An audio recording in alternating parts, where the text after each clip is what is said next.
The Most High is my rock. TK. Rock.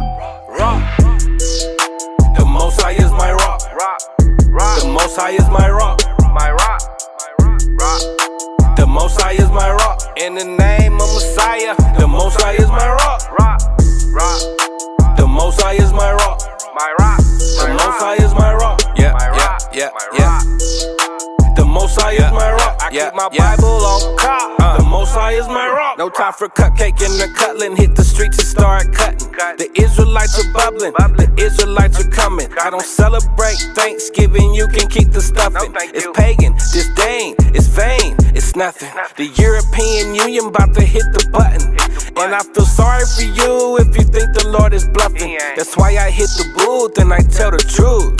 Are you fishing with the truth? Homie, where's your fruit? If the Most High is your rock, don't treat him like a side piece. Come in this truth plan and treat you like a side piece.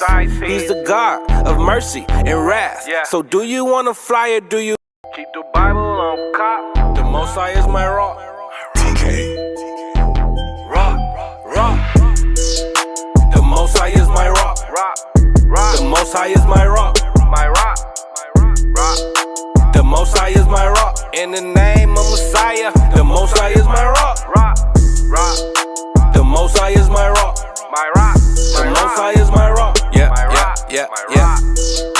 The Most High is my rock. I keep my Bible on cop. The Most High is my rock. No time for cupcake and the cutling. Hit the streets and start cutting. The Israelites. Shalom, Israel. Shalom.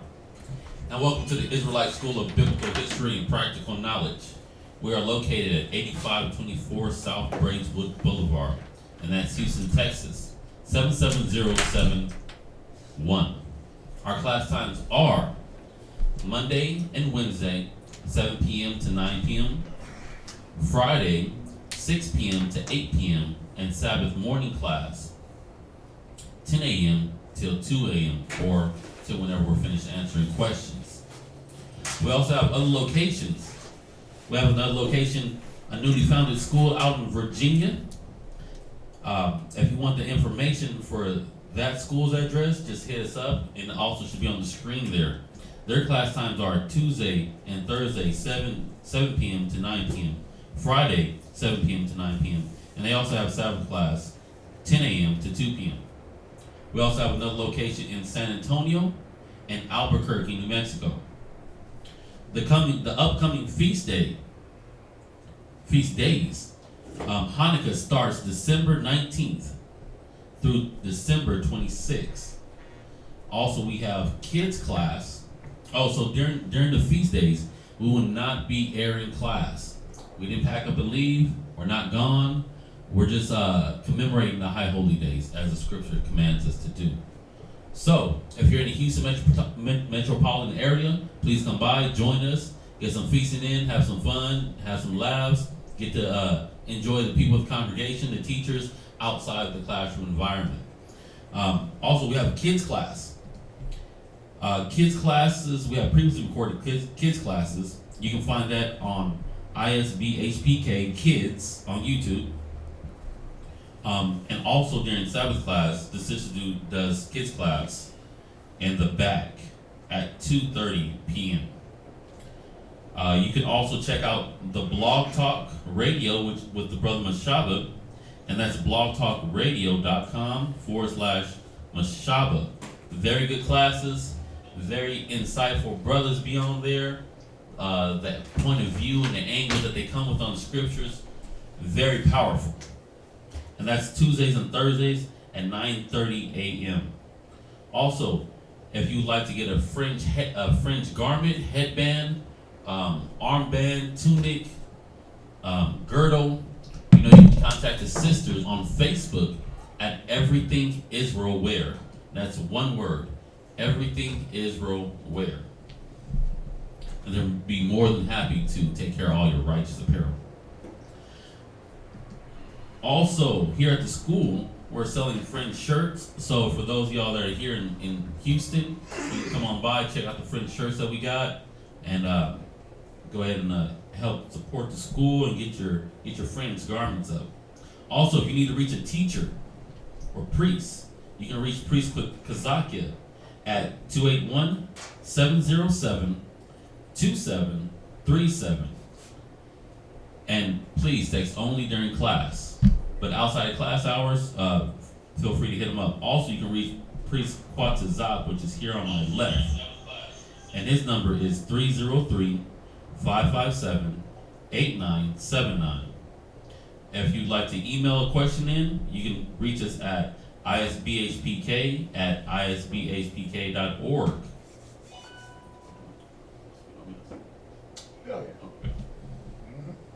Okay. Also, we have a business in the mall, First Colony Mall, and also in Virginia, where. Oh. All right. Yeah, you can come by and support our business. We also have the website. You can reach us at www.sweetambiance.com. That's www.sweetambiance.com. We got all your oils, get you smelling good, your body oils, all your top name brands that you know, instead of just putting a cologne on, it only lasts for a couple of hours. You put your oil on and it lasts all day. Keep you smelling on 10. Earls. Also, if you want to make a donation, Them Earls. yeah, them Earls. Or if you want to make a donation or priest offering or alms or tithes, you know, you can feel free to drop that in the Wells Fargo account. That number is 101-5806-167. And it should also be there on your screen. You can always reference that back by pressing that pause button you got right there on YouTube. Well, also, if you vow to help out the school with the vow, get that in so we can get the school rent, bills, get everything paid up. Yes, sir. All right, it is the first. It's the first of the month, right? Well, it's the second of the month, but you know how it goes. Is that it for announcements? Yes, sir. You talking about Hanukkah? Yes, sir. Okay. Yeah, Hanukkah. It's upon us. It's coming, but we gonna get it in. Every day. We gonna get the schedule out and let y'all know what it is we gonna be doing for those days. All right. So we'll let y'all know by Wednesday.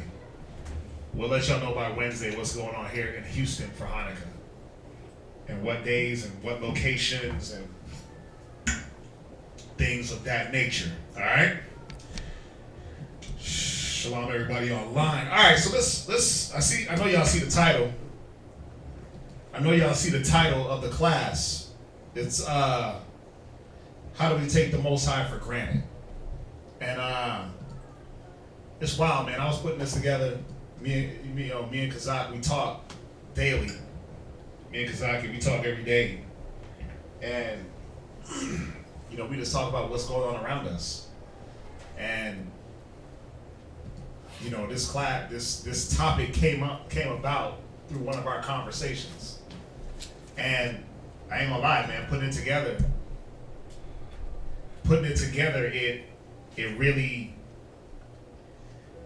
you know how you read certain scriptures and they just they set your mind where your mind should be, and they keep you where you should be, or they put you back on the path, or they set you on a different path. Putting this class together over the last couple of days, it was just a good refresher.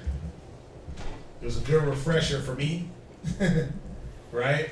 And I think it's going to be a good refresher for brothers and sisters online, brothers and sisters here in class, just on being aware of the way you move after the Most High has endowed us with so much, because He has. The Most High has given us, if you're able to sit here in this class, if you're able to sit online and listen, and I mean really, when I say sit here, I mean sit here and actively listen, take in the information and use it, the same as on class, online. If you can sit for these 2 hours, day in, day out, sit through a 7-hour Sabbath class, you gotta really be thankful that the Most High has given you the ability to hear His words and use His words. That's It's cold because, remember, there was a time when you couldn't. There was a time when you couldn't comprehend. There was a time when you didn't want to hear. There was a time when you couldn't hear. There was a time where you weren't able. There was no one there to give you the wisdom. So if you're able to hear me talk right now, we got to be real thankful that that's the case and it's not something else. So first scripture we're gonna go to 1 Corinthians 6. Go to 1 Corinthians 6 and verse 9. And everybody's familiar with this scripture. But I want y'all to just bear with me on some of the basic scriptures and just really understand why these scriptures are here and the point that we're trying to hit on. So 1 Corinthians chapter 6 and verse 9. Read that. 1 Corinthians chapter 6, verse 9. Go ahead. Know ye not that the unrighteous shall not inherit the kingdom of the Most High? Right. So this was Paul reminding the Corinthians, and this is the Most High reminding us. Know ye not that the unrighteous shall enter into the kingdom? Now, everyone in the world, I don't care what walk of life you come from, I don't care what profession, I don't care what you do or what language you speak. We've all been taught of this kingdom, right? God. We've all been taught of heaven. And that heaven is this beautiful, glorious place where there's no hurt, there's no harm. And we know that our understanding as Israelites of the kingdom is a lot different than what Christians and what Buddhists and what these other religions understand that heaven is or the kingdom is. We understand a few things about the kingdom, that the kingdom is within, right? Look neither here nor there, but the kingdom of heaven is within you, right? Then we also know that the kingdom is not going to be butt-naked angels floating around. It's not going to be shooting the bow and arrows. Yeah, shooting bow and arrows and making you fall in love. It's not going to be the white man controlling things like he does here, right? We understand that the kingdom is going to be ruled by Yahweh Shai, and that we're going to have dominion of the earth, right? We're going to be back in our glory. So we understand that. But Paul had to set the record straight that nothing unrighteous would enter into the kingdom. Now, wouldn't that automatically disqualify everyone? Wouldn't that disqualify every single person that was born on this earth? Unless they were what? Born into the truth, right? Gone. Unless you were born into the truth and held the standard, you automatically are disqualified from the kingdom. Because, remember, David said it. He said, I was shapen in iniquity, and in sin did my mother conceive me. Right? But that's the story for all of us. We've all been shapen in iniquity. We've all been conceived in sin. Some of us came from sinful beds. Yeah. From adulterous unions. Some from rape. Huh? Oh yeah, rape or just something that was unlawful in itself. A lot of us are products of that. A lot of us are products of broken homes. A lot of us are product of mothers that were on drugs, whether it be some hard drugs, marijuana, right? A lot of our people come from that. So Paul had to remind, he said, listen, there was no unrighteous thing that was going to inherit the kingdom, because the only thing that could get the kingdom was righteousness. God. A righteous being, a righteous mind. Go ahead. Be not deceived. Right? Neither fornicators. He said, don't be deceived, man. Don't think that because you can, you might keep the law in one instance, but then you're a fornicator that you're going to get in.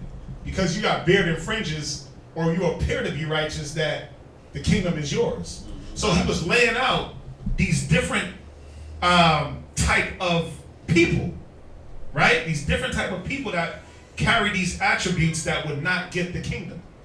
Go ahead. So he said fornicators. Nor idolaters. Right? So a fornicator, right? So we know a fornicator, a man that's running around doing what? Just sleeping, laying with everything.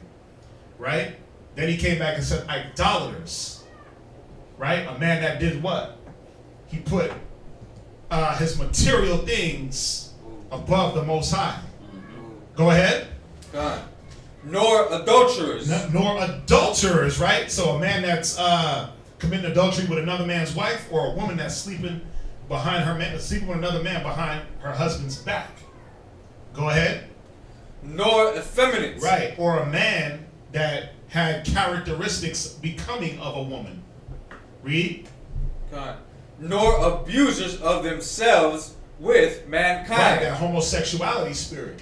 So he was hitting on these different type of spirits, man. So you might not have been the homosexual, but guess what? You might have been the adulterer, or the idolater, or the fornicator. So he was kind of covering all the different bases right here in this bulk of scriptures and showing, like, look, these type of people ain't gonna make it, man. Go ahead. God. Verse 10. Nor thieves. Right, and if you didn't have these spiritual characteristics, he's like, well, neither is a thief.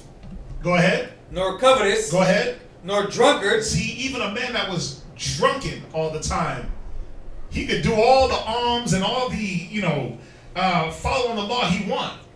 But if he was always drunken, he wasn't going to get here into the kingdom. Go ahead. Nor revelers. Right. Nor extortioners. Right. Shall inherit the kingdom of the Most High. Right, so he was in 2 verses. He broke down what and who was not going to get to the kingdom. He said anything on righteous, and then he summed it up. And in what? 1, 2, 3, 4, 5, 6, 7, 8, 9, 10. He summed it up in 10 different type of characteristics. Right? God. Now again, this literally disqualifies the world. This disqualifies the world from the kingdom.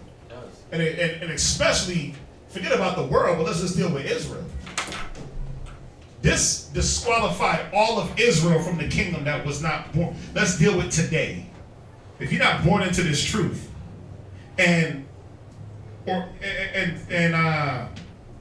somebody was there to show you, you're disqualified. Right? How do we know? Well, read on. Come on, verse 11. And such were some of you. Wait, he said such were what? Were some of you. Listen, at some point before you got this truth, you were one of those 10 things. You were a fornicator, you were an idolater, you were adulterous, you were a thief, you were covetous, you were a drunkard. Some of us have 4 or 5 of these characteristics. Some of us had all 10. Gone. It just depends on what manner of man you were or woman you were. But the beautiful thing is, read on. Come. But ye are washed. But ye are what? Ye are washed. Right, go ahead. But ye are sanctified. Read. But ye are justified. Right, so in order for us to inherit the kingdom, we had to be washed, sanctified, and justified. So we had to get cleaned up. Right? We had to be shown that, wait a minute, this is not the way you inherit the kingdom. This is not the way you go about to obtain immortality. This is not the way you go about to obtain Christ. You can't say that you love Yahushua, you love the Most High, but your woman is God. You can't say you love the Most High in Christ, but you steal from your brother. You can't say you love God, but you sleep with your brother's wife. You can't say you love God, but you get drunk and beat up your brother. So the Most High had to wash us. He had to wash that mind. Right? Wherewithal shall a young man cleanse his way. Psalms 119 and 9, right? You ain't got to go there. Just write it down. But wherewithal shall a young man cleanse his way? By taking heed thereto to thy word. So what did he do? He gave us the word. God. Right? Watch. Read on.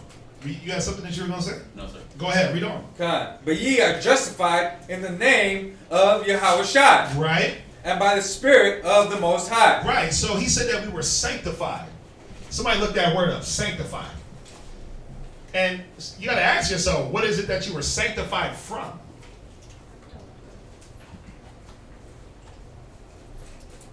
Let's look that word up. Sanctified.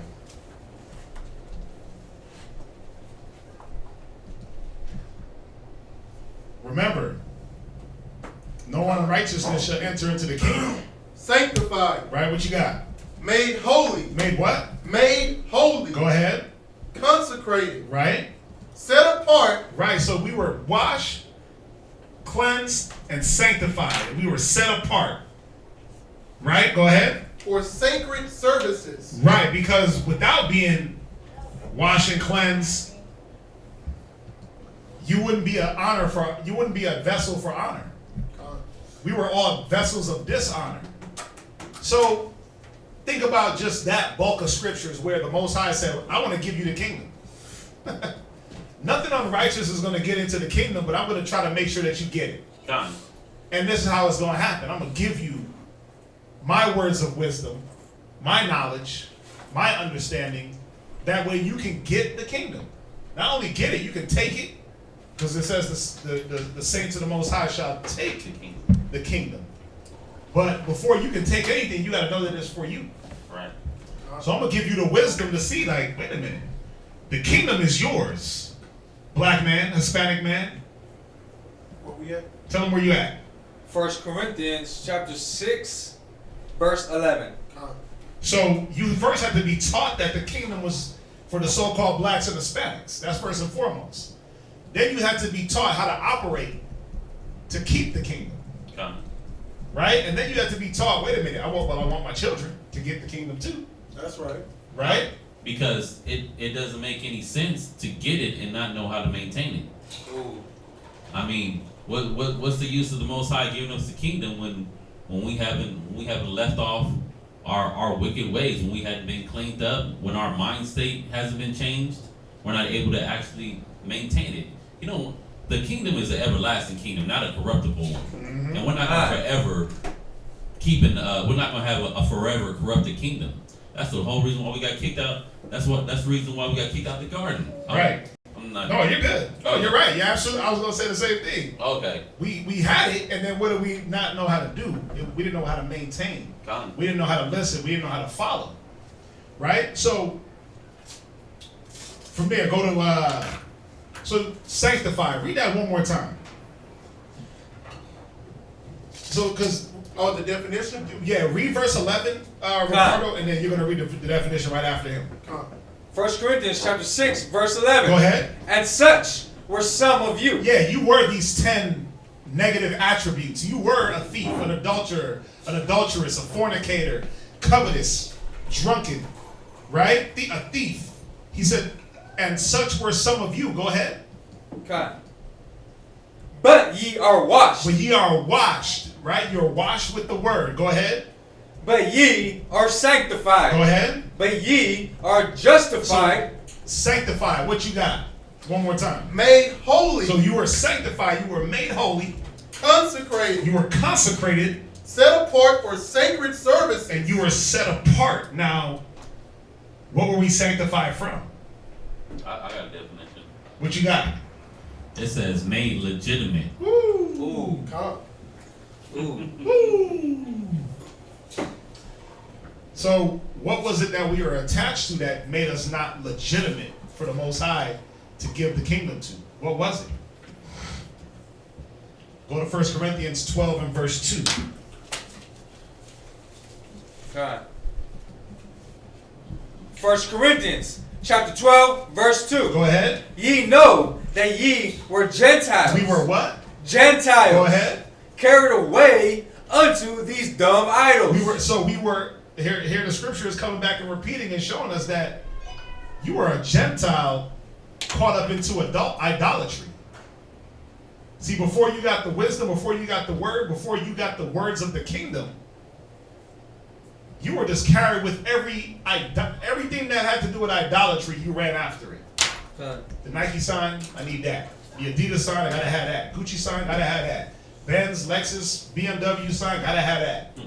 Right? You couldn't even stick to one. You didn't even have a brand. Nah. You just had to have all of them. Or even gang signs. Gang signs, all that. Yep. Anything that a man worshiped and put on this pedestal, our people were carried away to that, led away. But, and it was in this Gentile state of mind. Go to 1 Peter 4 verse 2. It was in this Gentile state of mind. Now, as we go deeper in, we're going to see what is this. What was this Gentile state of mind just on an idolatrous type of tip? Like, were we just idolaters? It's so much more that the Most High sanctified us from. And this is why we got to be careful what we take for granted. We got to be careful what we choose not to hear and what we choose not to want to do when it concerns the business of the Most High. Read that, 1 Peter chapter 4, verse 2. 1 Peter chapter 4, verse 2. Go ahead. That he no longer should live Right. the rest of his time in the flesh Right. to the lust of men. Right. So when you were carried away as a Gentile in this Gentile state of mind, you lived your life what? For the lust of men. You lived your life for the lust of other men. So what does that mean? Because a lot of the times, man, we look at our past life and we glory like, oh yeah, my life was so dope. Right. I was gangster, killer, murderer, right? Okay. But you ever think about that you were doing that for the lust of somebody else? You ever think about the harm that it caused you?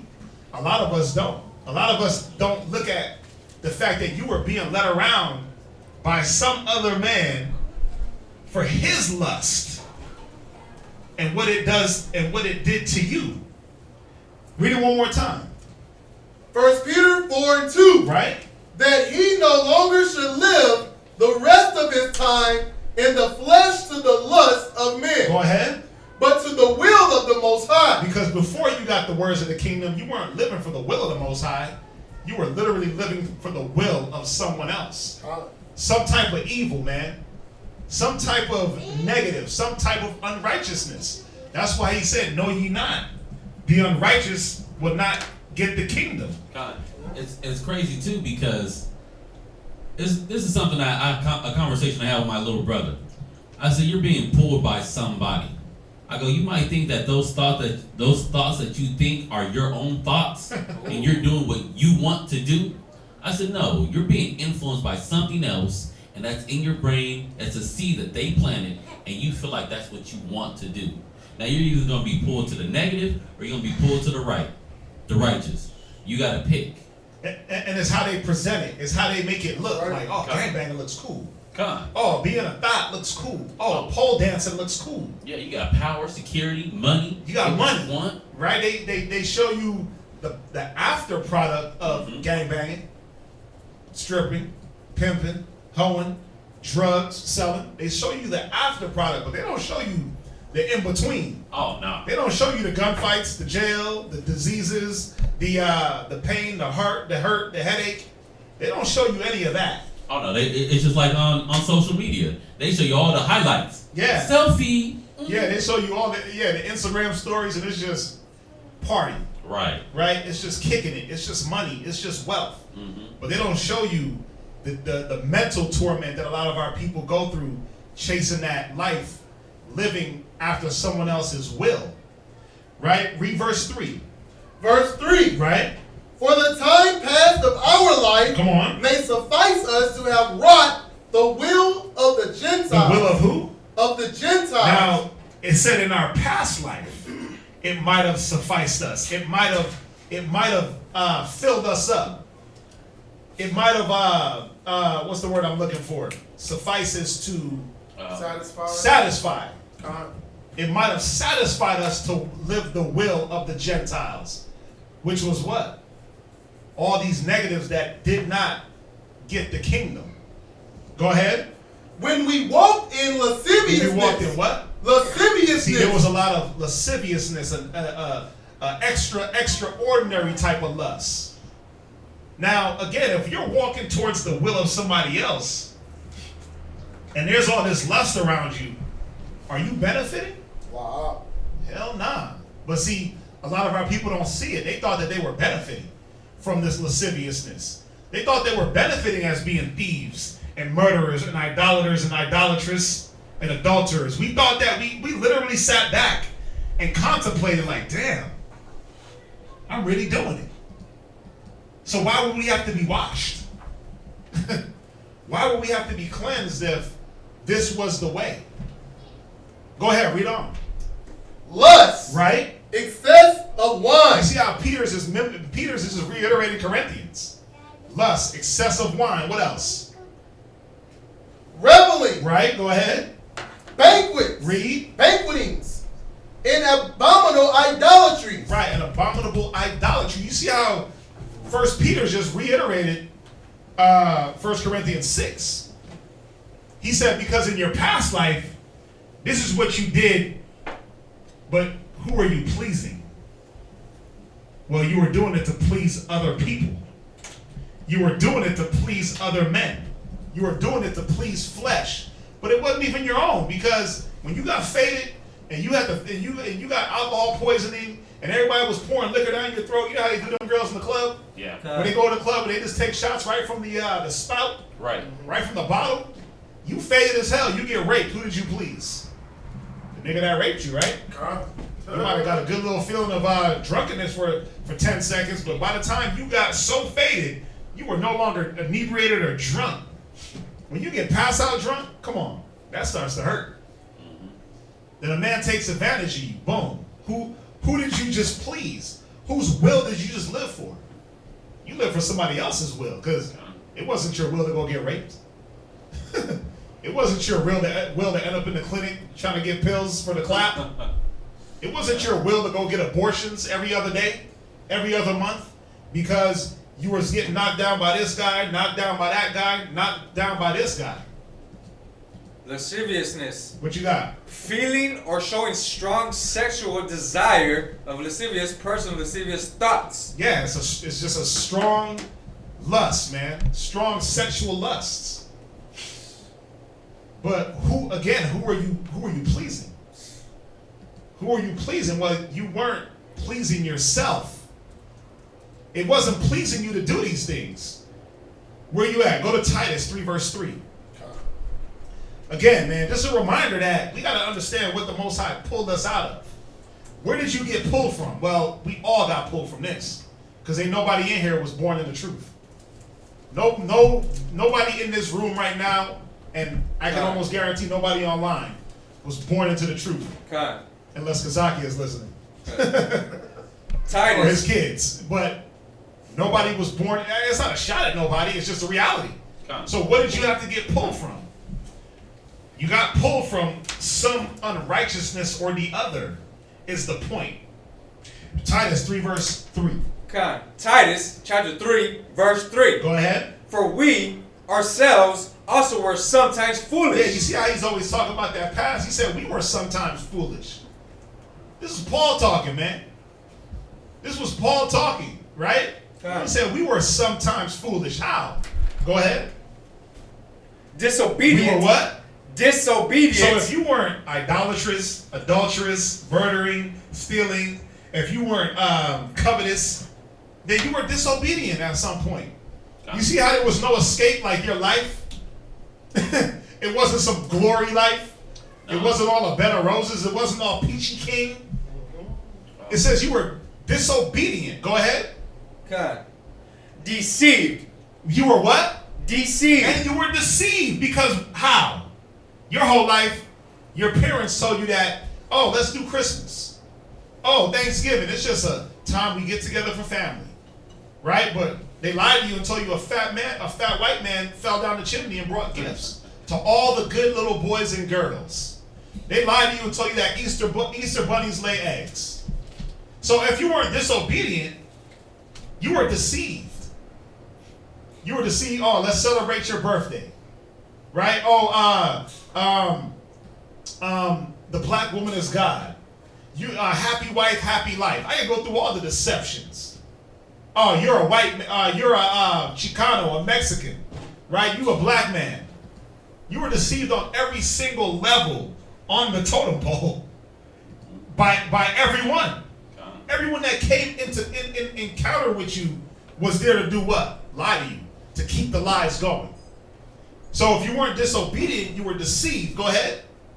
Serving diverse lusts and pleasures. Right, but again, whose lusts? Whose pleasure? Well, yeah, some of them were yours because you like to get drunk, right? You like to have random women. You like to jump from beef to beef. Some women like that. They do. You like getting high. You like eating, you love the shrimp, the crab, the lobster. You love that stuff. Diverse lusts, right? You like the anal fetishes and things like that. You liked it. Go ahead. Living in malice. And so you did what? Living in malice. So if you were disobedient, deceived, and serving diverse lusts, you know what you were taught? How to live in malice. How to be hateful. How to be hateful towards your own brother and sister, your family. You were taught those things because no one taught you the better. No one taught you about holding a grudge or not holding a grudge. Nobody said, hey son, hey daughter, let's read Leviticus 19 and 17 real quick. Nobody brought you to that.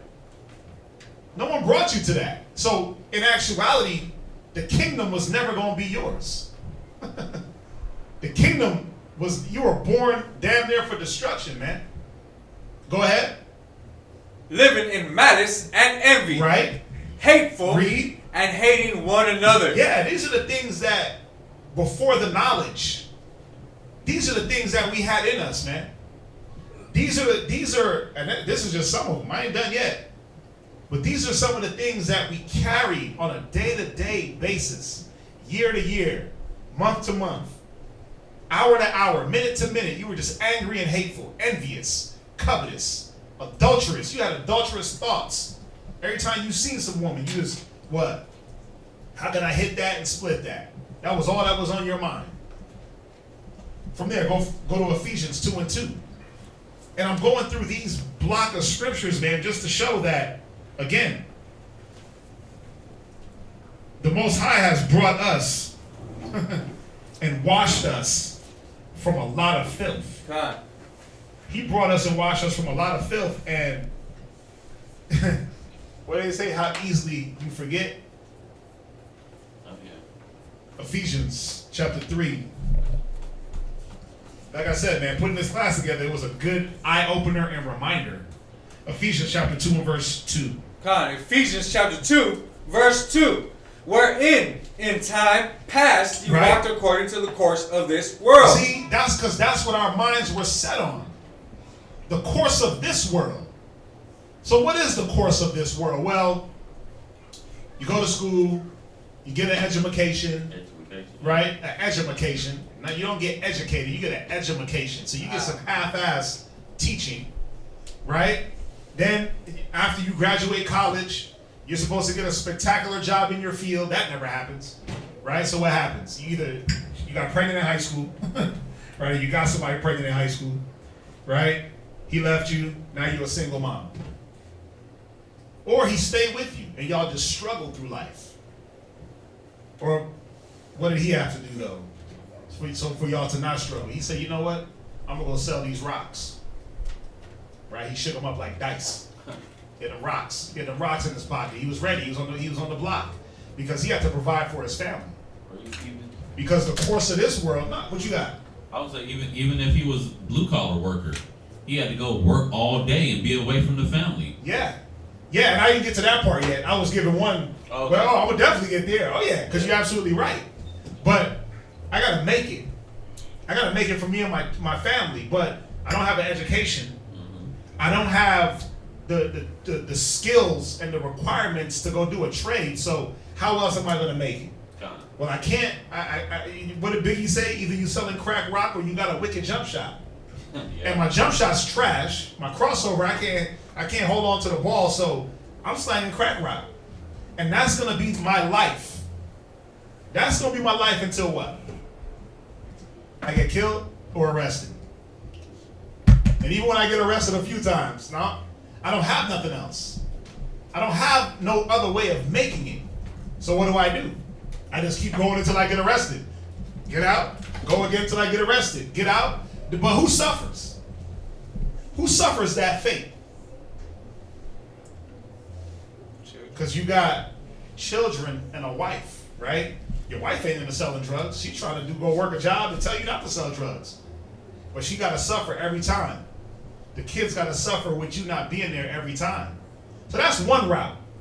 Then yes, you got the blue collar worker, the man that, I got to work 2-3 jobs because I got to be able to pay these bills and I got to be able to live lavish. Yeah. Right? So I got to make sure that I got this dough. I got to chase the bag. Like niggas been chasing the bag since before Cardi B made it a thing. She gave it an actual theme. She gave it a title. Yeah. But niggas been running after money forever, right? Yes, sir. But you run after money, but you run away from the things that are important. So you're running towards the money and running away from your family. Running away from the Most High, most importantly. So what? Blue collar, right? Working man, white collar, working man, right? Spending an absorbent amount of hours on the job, 80 hours a week. Who suffers? Well, your wife gets fed up, so what does she go do? She go get her a man that's gonna spend that time because she's an idiot. Oh, she let the pool boy. She let the pool boy come in and take over because he got time to spend, right? But then who suffers? The kids. God. Your kids suffer because daddy ain't around, mommy ain't around, right? Or you got the single woman. I'm going through all these different scenarios to show y'all that it ain't just about all these spiritual deficiencies, but just look how the course of the world. If you look at the world, look how it's made. Is it made for you to follow any righteousness? Is it made? Hey, let's chase the Most High, y'all. Who's saying that? Let's chase the book. Nobody, right? So you didn't chase wisdom. You chase money. You chase wisdom. You chase material things, and in turn, what did that put you right back into? Idolatry, fornication, adultery, covetousness, right? You'll be stealing time at work just to get a little extra 2 hours on the check. You ain't gonna clock out for lunch. You a thief. You stealing company time. Yeah. Right? So the course of the world, that's what we served before we came and sat in front of this camera or sat in these chairs. Go ahead, read on. According to the prince of the power of the air. You were serving the air, man. The prince of the air. You were serving nothing. You were serving fictitious gods, man. You were serving the car god, the money god, the me god.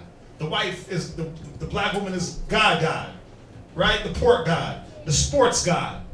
The course of this world. Sit back and watch ESPN on repeat for 8 hours straight. Yeah. That's what this world was about. Make sure you catch all the record label concerts, all the BET Awards, MTV Awards, Essence Awards. You got to make sure you got all that, right? You got to make sure you got all the sports scores down. You got to make sure you got all the worldly knowledge down, but where was the Most High in all that? Well, he wasn't there.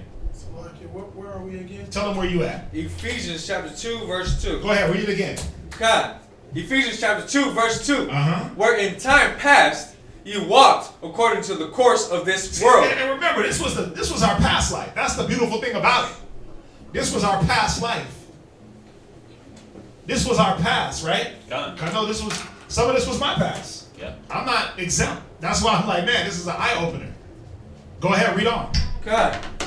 According to the prince of the power of the air. Read. The spirit that now worketh in the children of disobedience. And that's what happened. That spirit made you disobedient as hell. To what? To everything. You couldn't even hold a job down. No. You couldn't even hold a job down. You got fired. You got brothers that went to the military, couldn't even be in that because they couldn't deal with authority. You got women that couldn't keep a man because disobedience. You had a good man and what? He just tried to show you some right things. And you were like, nah, I ain't doing that. I'm going to do me. I don't want to hear it. I'm going to do me, boo-boo. I ain't trying to hear that. That spirit of disobedience. Go ahead. God. Verse 3. Among whom also we all had our conversation in times past in the lusts of our flesh. So even our conversation was garbage. We got to see this, man. Think about it. Your conversation was boo-boo. Before the truth, before the wisdom, before the Most High washed you, sanctified you, and made you holy, your conversation was about nothingness. It was about, what up, my nigga? Just chilling? Yeah, me too, dog. What you about to get into? Man, about to look for these hoes. Right? You get on the phone with your homegirl. What's up, bitch? Oh, girl, what you doing? Oh, I'm just sitting here watching Maury. Man, or such and such, or you just talked about such and such and their baby daddy and their household and their drama. That's all it was. There was no godly conversation. There was no conversation of how do we get the spirit? How do we get the kingdom? God. There wasn't that conversation. Hey, we got a business. Let's talk about how we keep the business running. Let's talk about how we keep brothers motivated. Let's talk about how we build our households.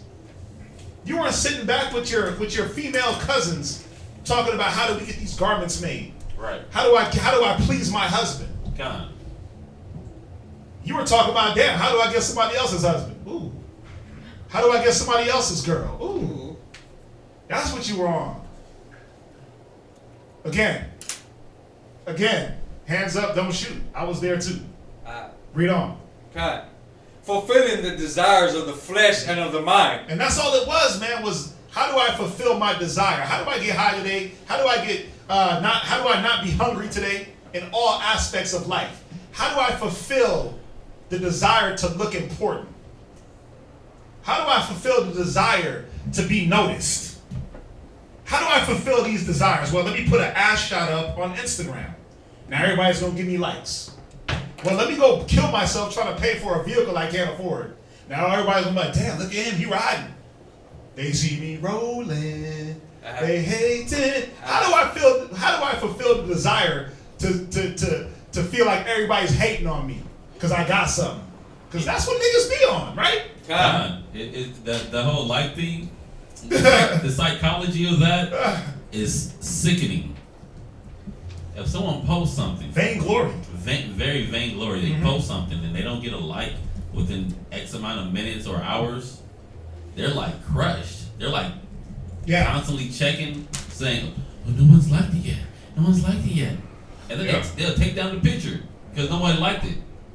They're seeking they're seeking others' approval. It's like man pleasing spirit. Oh yeah.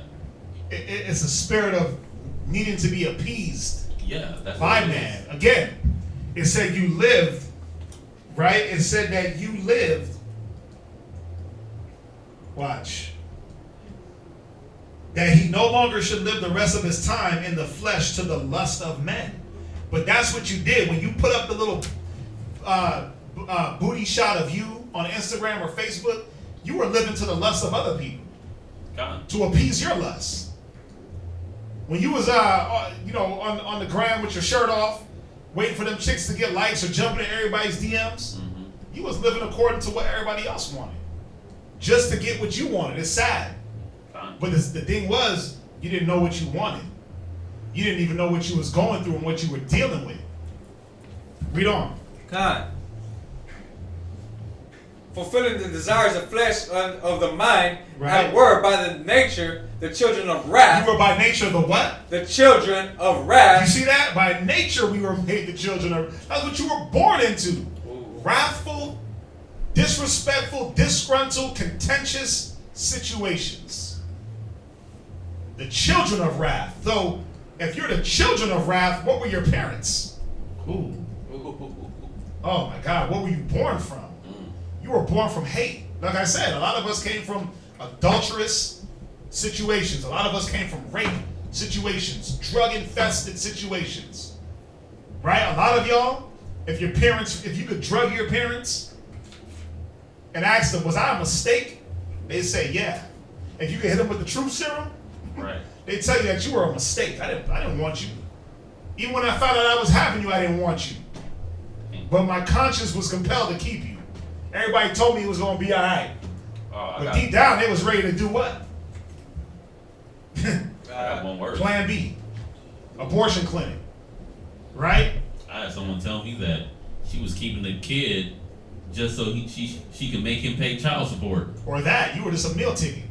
That again, it's not a diss. It's not a diss to nobody. It's not a diss or a shot, but it's the truth. Because that's how our people are. Like, yo, I'm gonna have this kid so that nigga can be on child support. He gonna pay my way, girl. That's my meal ticket. That's my lotto ticket. A lot of y'all were just income tax checks. Again, hands up. I was there too. Just facts of life. This is how our people operated, man. So if you were the children of wrath, what parents did you come from? From there. From there, go to Colossians. Was that it? There's just a little bit. Even as others. Go to Colossians 3 and verse 5. Can I get one? Actually, yeah, what you want? Con. What you got? Philippians? Not yet. I got that. Oh, you got I that? think I got that. Yeah, I got that. At the bottom, Oh, okay. Philippians 3:14. Yeah. I got it. 3:19. Colossians 3 and verse. I got 14 down. Oh. Go to Colossians 3 and verse 6. Con. Colossians chapter 3, verse 6. Right? For which things sake the wrath of the Most High cometh on the children of disobedience. See, the wrath of the Most High, that whole time you were living it up, VIP room, all these women, all these dudes, living towards the course of the world, Con. the wrath of the Most High was hitting you. Oh, and it was hurting. It was hitting you hard. All the bad relationships, all the breakups to makeups, right? All the hurt, all the pain, all the scars that we carry now. This is how you know you was getting hit. You might not have felt it in the moment, because in the moment you don't, right? No. When you're in the midst of the battle, you don't feel the hit, you don't feel the bullet. But then when everything starts to settle, when you come to your right mind, you're like, damn, I got shot. Oh gosh, wait a minute, I'm leaking. I'm leaking, yo, it hurts. Mm-hmm. But you don't feel it when that adrenaline is pumping, when the drugs is coursing through your vein, when that alcohol is revved up, when you on 4 Locos and malt liquor and 211s, right? When you on that, you don't feel it. When you on pride, when pride is in you, Ooh. and that pride is revved up, and you living on pride, he said, let your pride carry you. That's not what the Bible said. That's what he said in this movie. He said, let your lust carry you. Dang. But that's what happened, man. We let our lust and our pride carry us. But when you was getting hit, when the Most High was destroying things around you, you couldn't see it because pride blinders. Pride blinders.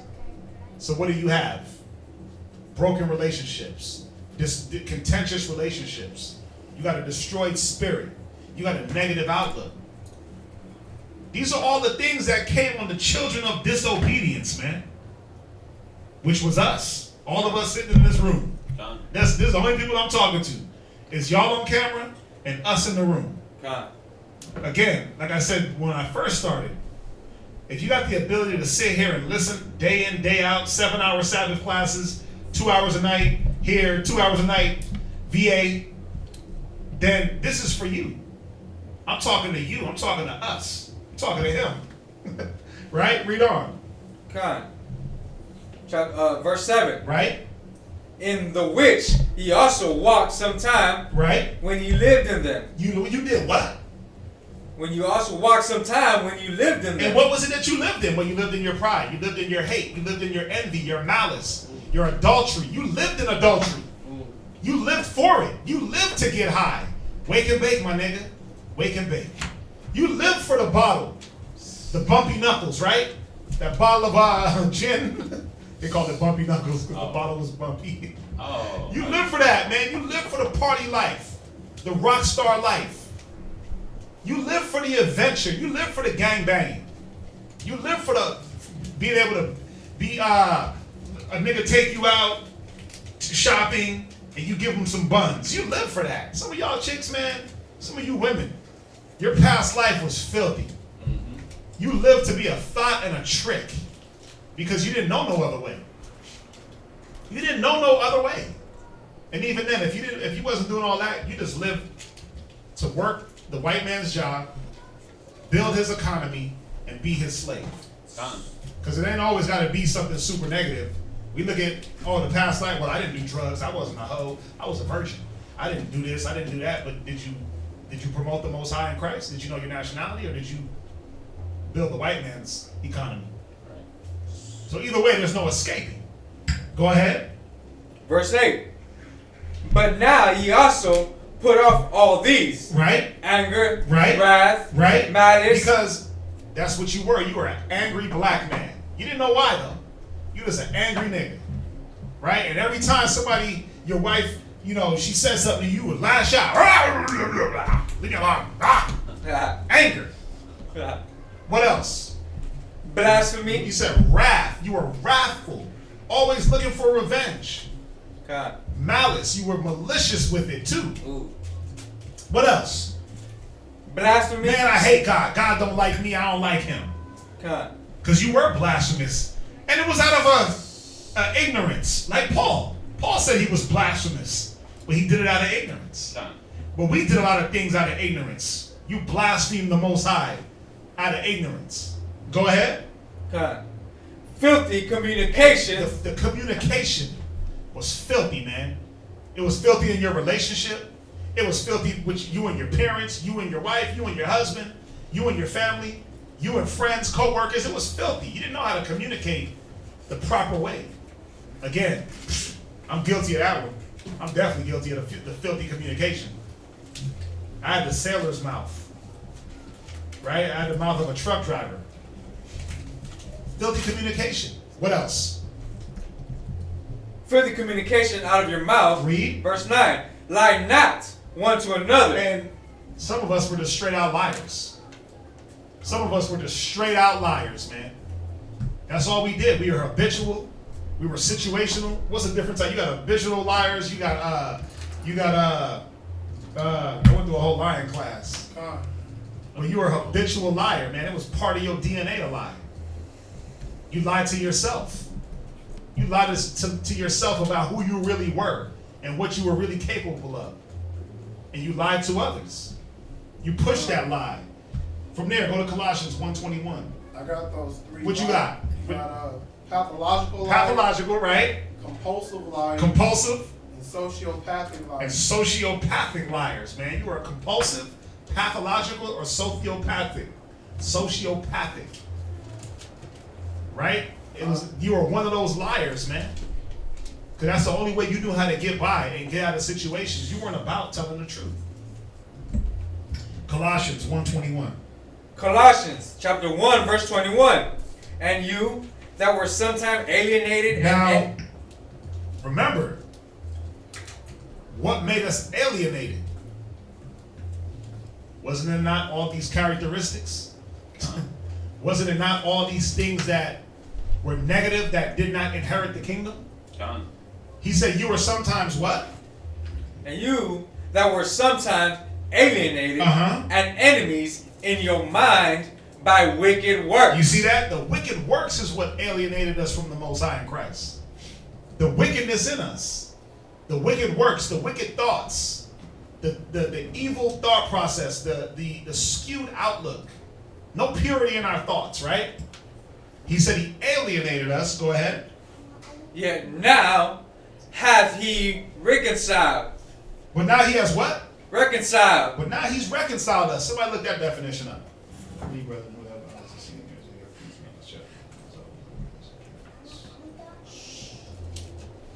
Somebody look up the word reconcile.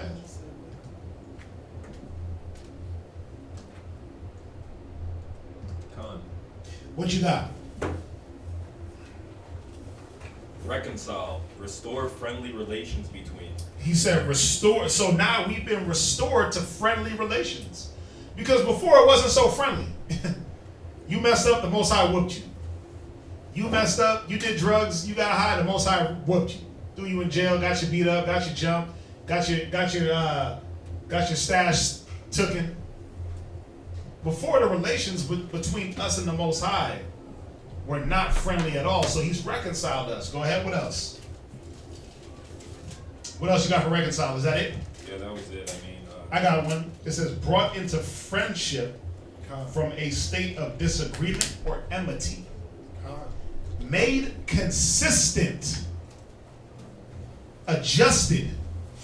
So the Most High adjusted something about you, in you, for you.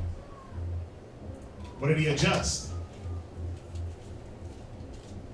What did he adjust? Well, while you were out doing whatever wickedness, the Most High decided to say, you know what, let me send my mercy to this man or this woman. In the form of what? Hey man, you want a flyer? No. Hey brother, you believe in God? Or you flipping through channels? Hidden Truth Cable Show? John. Right? Or you flipping through YouTube? And the Most High said, and you're like, damn, what the hell are they talking about? Why they yelling? Why they dressed like that? And you listening. You was listening to Christian rap, right? You was listening to Vocab Malone and all them. Yeah. Christian apologists on YouTube, and then somehow the autoplay kept going. The next thing you know, Isaiah 58:1, cry loud, spirit that you like, whoa, what's this? Whoa, hold on here. What are these guys doing with this Bible? Why are they so aggressive? Well, you liked it. You liked it because your spirit bear witness to the truth, to the spirit. So you were awakened, you were washed. Then you did what? You found your nearest class, or whatever you did to get more and more of the wisdom to clean you up. God. Right? Whatever it was. You met a brother, the Most High hit you with the YouTube, and you walking through the mall and you see a cat with fringe, you're like, wait a minute, I just seen that. Right. Most High speak once, say it twice. Oh yeah, come to class, bro. You did it. Came to class. You sat, you listened, you learned. Yeah. And you figured out that, wait a minute, I wasn't going to get into heaven. Why? Well, because of all the things we just read, through all those bulk of scriptures, you weren't sanctified. You weren't washed. You weren't worthy. None of us were. Even when you thought you were worthy because you went to church every Sunday, because you went to prayer meetings and you did choir and you did praise team, right? And you was a youth pastor. Bible study. You did Bible study. Even when you did those things, you were like, whoa, wait a minute. I wasn't worthy of the kingdom? Because I had some of these attributes in me that no one ever showed me that, hey, you can work them out. That's the key. Because are we ever going to be perfect? Wow. Not until Yahweh Shai comes, right? God. So there's always going to be a little bit of this in us. There's always going to be a little inkling. But the point was, wait, I got to come and do some work. I got to work these things up out of me. And you said, you know what? I'm going to do that. I'm going to do that, brethren. Right? So go to 1 Corinthians. No, wait. Not 1 Corinthians. Read that Colossians 1:21 and get Ephesians 2:1. Colossians chapter 1, verse 21. Uh-huh. And you that were sometime alienated and enemies in your mind by wicked works, yet now hath he reconciled. And you know what's wild? You were an enemy in your own mind. The Most High didn't look at you as an enemy. That's right. First of all, you didn't understand. Ooh. But you were your own enemy. You were making yourself an enemy. Ooh. The Most High didn't look at you like, man, this is my enemy, let me destroy him, or else we'd be wiped out. But you the one that said, God hates me. You the one that says God don't like me. You the one that, I don't believe in God because the way my life is going. But it's the things that you did that made your mind go the way it went. The whole time the Most High is like, no, I'm trying to give you the kingdom, bro. I'm trying to give you the kingdom, sis. Stop jumping from beef to beef, pole to pole. Stop putting coke up your nose. Stop getting excessively drunk. Stop being a hoe. Stop being a damn whoremonger. Stop it. The whole time. And what is he doing? The whole time you were doing it, he was throwing things at you to try to prevent you. See, this is what we don't understand. The chastisement, the near-death experiences. Ooh. Right? When the gun jammed. And you were like, damn. Or when you caught the beat down by like 8 niggas. Ooh. Or when the husband was punching your damn lights out and he didn't hit you hard enough to kill you, but he blacked you out. You was getting these, the Most High was like, no, wake up. Get away from that situation. Don't be a part of that. You were like, no, I love that though. I love when he beats me. I love when the gun jams in my face. The adrenaline rush. Oh, yeah. I love when I get near-death experiences. You really did it, but that's what you said every time you went back to the negative. Yeah. Every time you went back to the negative situation that the Most High was trying to prevent you from, you were telling the Most High, I love this. This is what I want. So what did he do? Ephesians 2:1. Ephesians chapter 2, verse 1. Uh-huh.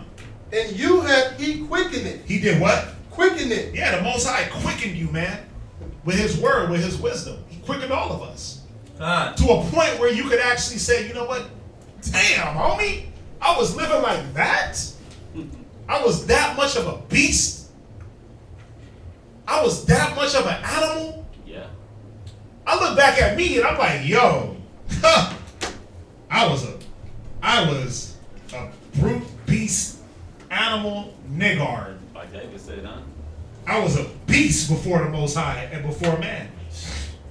I was ignorant. I was ignorant as hell in a lot of things, man. And I let ignorance carry me, thinking that that was the way to do it. Let pride carry me, thinking that, oh yeah, I'm cool. I'm the cool kid. Right. I let the want of material things fuel who I was, man. Not seeing that none of that mattered. That's the man. All the material things rot away. God. You oh my, I got the old J's from back in 2001, son. You put your feet in those right now and take 2 steps. The soul comes forth. The whole soul come apart. Them J's is worthless. The whole shoe crumbles in 2 steps. So what is it worth saying? Man, those are from 2001, yo. You know, we should have left them in 2001, right? God. Right. But that's what everything that you did back then, you should have left back then. The thought process, the mind state, the old man with his deeds, right? That all should have been left. The old woman. Yeah, you know, back then, just like you were saying earlier, you don't realize that that's something that you need to leave off of while you're in the midst of it. Like, you think it's cool, you're getting accepted by people, you're getting status, people looking at you and like, oh man, he the man. He got the new J's, he got the new necklace. Oh, look at his gear. Oh, look at his tats. Damn. Look at his arrogance. Look at his arrogance. Man, they consider that as a confidence. That was like a badge of honor. Like an arrogant nigga or an arrogant woman was like a badge of honor. And you walked around prideful and arrogant, and it was like, look at him. I want to be just like that. I want to be just like that. But the whole time, that pride, that arrogance, man, was getting you whooped. Because what it did was it pushed good people away from you. It pushed good people away. It pushed you into the wrong situations with the wrong people. Right? But you thought, man, I'm making it. I'm doing it. I'm living. Right? I'm living it up.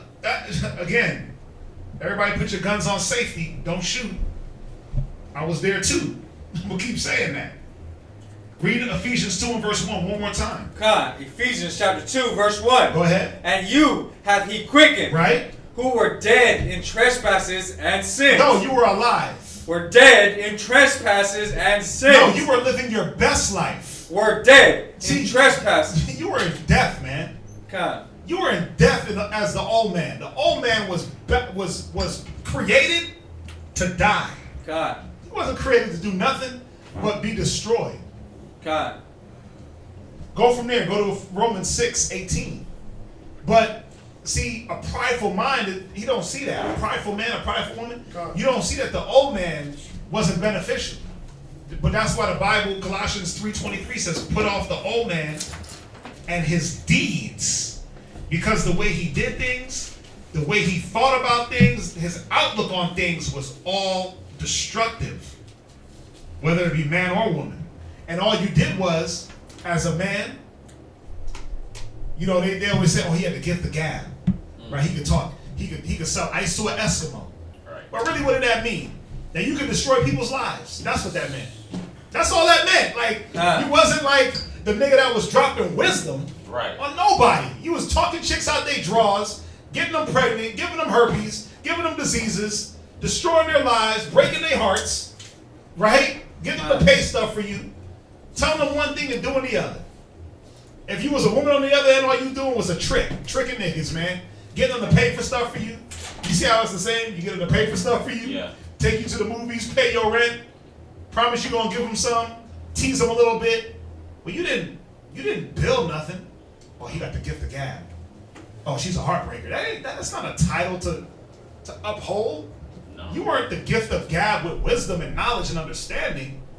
You were a nigga about trickery. God. You were covetous. You were adulterous. Go ahead, Romans 6:17. Romans chapter 6, verse 17. Uh-huh. But the Most High be thanked, right? that ye were the servants of sin. Because that's what it boiled down to verbatim. You were the servant of sin in your old life. Go ahead. But ye have obeyed. Salakia. That's what I'm You got it saying. right. Go ahead. Yeah, but ye have obeyed from the heart that form of doctrine, Right? which was delivered you. Right, because that's what happened. The doctrine, the wisdom was delivered. You were like, whoa, wait a minute. What? Wait a minute. So if I sleep with her, that's my wife? Okay, let me not do that no more. Wait a minute. So pork is eaten. Oh, that's wrong? Oh, okay. So idolatry, when I put all these things above the Most High. Oh, and what did you start doing? You started to obey the word, God. the doctrine. Right? God. Go ahead. Verse 18. Read. Being that, Salakia. Uh-huh. Verse 18. Being then made free from sin. Wait, you were free from what? Free from sin. Why did you have to be made free from sin? Ooh. Well, because sin had you in bondage. Ooh. Sin had you bound to die. God. Right? Wisdom of Solomon 1 and 12 tells us that. We ain't got to go there. But Wisdom of Solomon 1 and 12, 13 and 14. You were a slave to sin. God. And all that was going to do was bring death on you. God. Hurt. But before death it was what? What was it before death? A couple of gunshot wounds, right? A couple of diseases, a couple of broken hearts, a couple of robberies, a couple of this, car accidents, this happened, that happened. This family member died because of something you did. That family member died because of a wrong situation. Couple of bullets whizzing by your skull. Couple of near-death misses and experiences. God. Why? Because the Most High was at the whole time was like, bro, no, sis, no, you're in the wrong place. But he woke you up. He woke you up and pulled you out of the bondage of sin. Go ahead. Ye became the servants of righteousness. Right, you became now the servant of righteousness. You were like, wait a minute. There's another way to get it. I can actually get it how I live, right, and do it the right way. There's a right way to do things, and not just off the way I feel, not just off my emotions. I can actually get results and not be an emotional gangster, Emotional gangster. right, an emotional thug. I can actually get things and not be a damn, excuse my language, but bitch. I can actually be a woman and get results. I can actually use wisdom and get results. Wow. Let me try that. And you tried it. You did it. You humble down to the word. You humble down to the wisdom. You humble down to the knowledge. Again, we all sitting here right now, right? Being humble. We all sitting here being able to be taught and be reminded of the things that we don't want to go back to. So the Most High looked down and said, wow, okay. Ricardo, you listening, huh? Let me show him some things. God. Go to Proverbs 28 and verse 20. Major, he's listening, huh? Let me show him some things. Let me open up his eyes real quick to show him what I'm really about. Knock the crust off. Right? Watch the eye boogers out, right? God. Let me show him a few things. And what did he show you? He showed you that the whole time he was there for you. God. He showed you that through your wickedness, wisdom walked with you. And wisdom preserved you because you were ordained for a purpose. That you were chosen from the foundation. He showed you all these things, man. And what did he do while he was showing you these things? Proverbs 28 and 20. Proverbs chapter 28, verse 20. A faithful man, right, shall abound with blessings. And that's what happened. Brothers was like faithful. Sisters, faithful. I'm gonna be, you know what? I'm gonna serve Yahweh. Right? I ain't gonna be a Jehovah's Witness no more. Ooh. I ain't gonna follow that nigga no more. I ain't gonna get high no more. I'm gonna follow what the wisdom says. And what the Most High do? He start opening doors, man. That's right. He start opening doors. Sisters getting blessed with jobs and whips and cars and new houses. Brothers getting blessed with ribs and kids and all types of stuff. God. All the things that he took from you. Ooh. When you was out there thinking that you was living your best life. God. All the stuff that he took when you really thought you was doing it. You were. You were just doing it ignorantly. You were doing it without wisdom. You were doing it with a zeal, but not according to wisdom. All those things that he took, he was like, oh, look, faithful, oh, diligent, oh, consistent, oh, no pride, oh, humility, oh, meek. The Most High was shoveling blessings to like, here. He couldn't get the blessings fast enough. You couldn't catch them fast enough. You were like, damn, oh my God. Oh, what am I going to do with this? Oh, rib, what, kid, oh, car, oh, house, oh, job. Like, wow. Cup running over. Right, your cup is running over. Because ain't that how it's supposed to be? Ain't that what the scriptures say? Yeah. Read it one more time. Proverbs 28:20. Go ahead. A faithful man shall abound with blessing, Go ahead. but he that maketh haste to be rich shall not be innocent. Right, go to Ecclesiastes 20:11 and 22. Say again. Ecclesiastes 11 and 22. Okay. And what it was, you didn't make a haste to be rich. What you did was, you tried to get rich in wisdom. You said, you know what? That get rich or die trying mentality, let me put that off. God. I'm good. I tried that already and it didn't work. All you're going to do is die trying. All you're going to do is die trying. Catch a heart attack, get shot, whatever. You end up like 50 Cent. 9 bullets, but dead. So it said, but he that maketh haste to be rich shall not be innocent. Because why?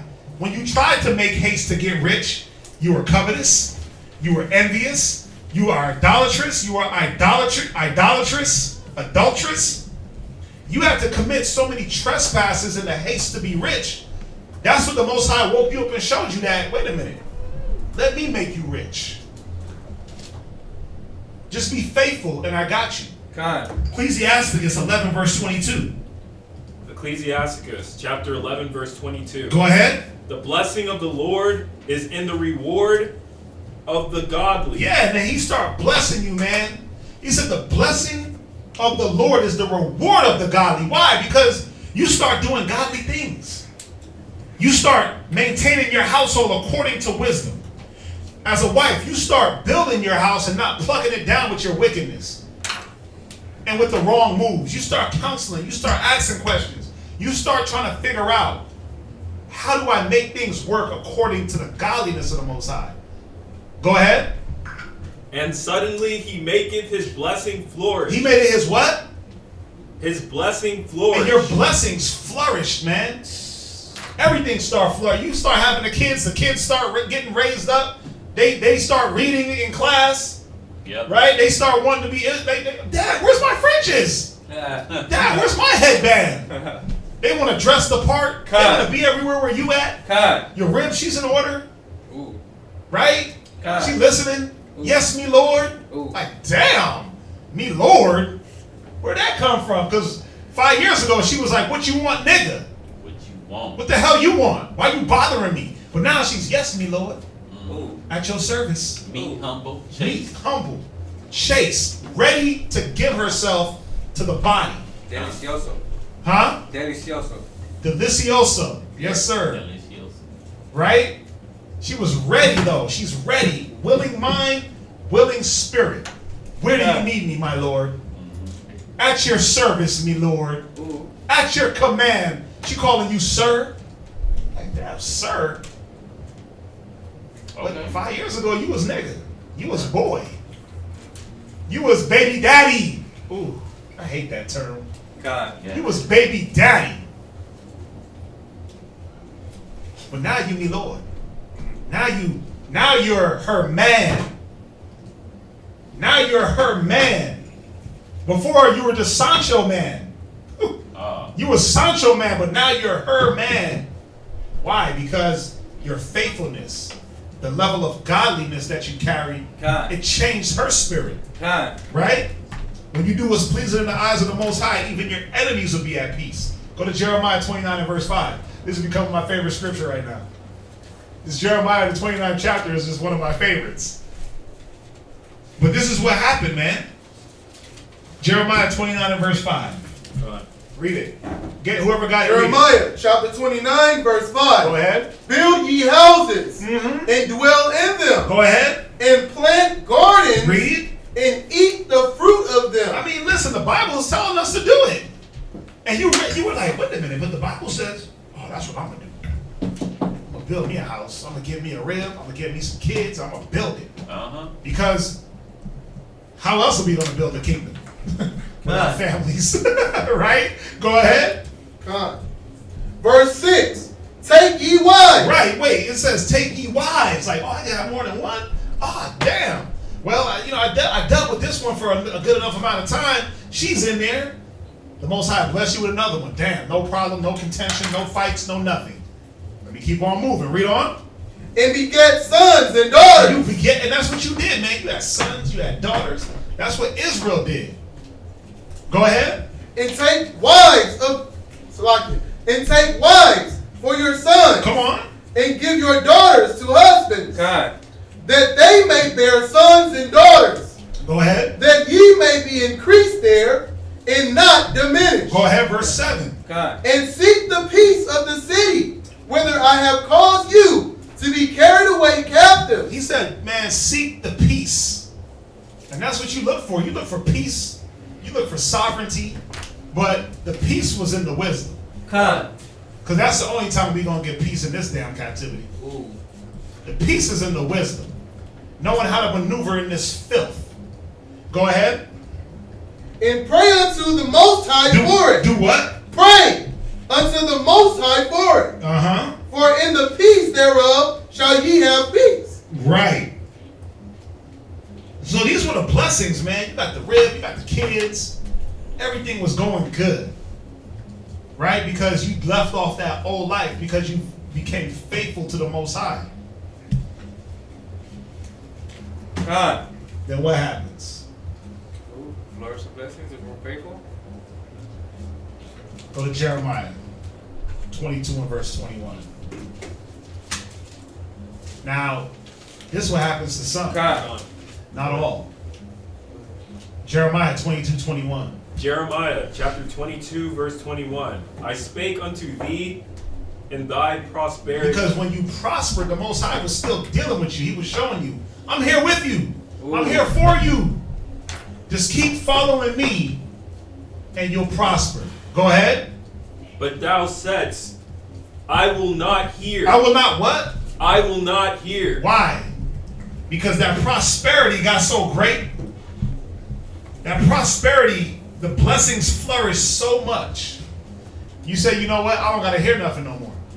I don't have to be on top of things anymore. I don't need to be told how to maintain my house no more. I got this, yo. What did you do?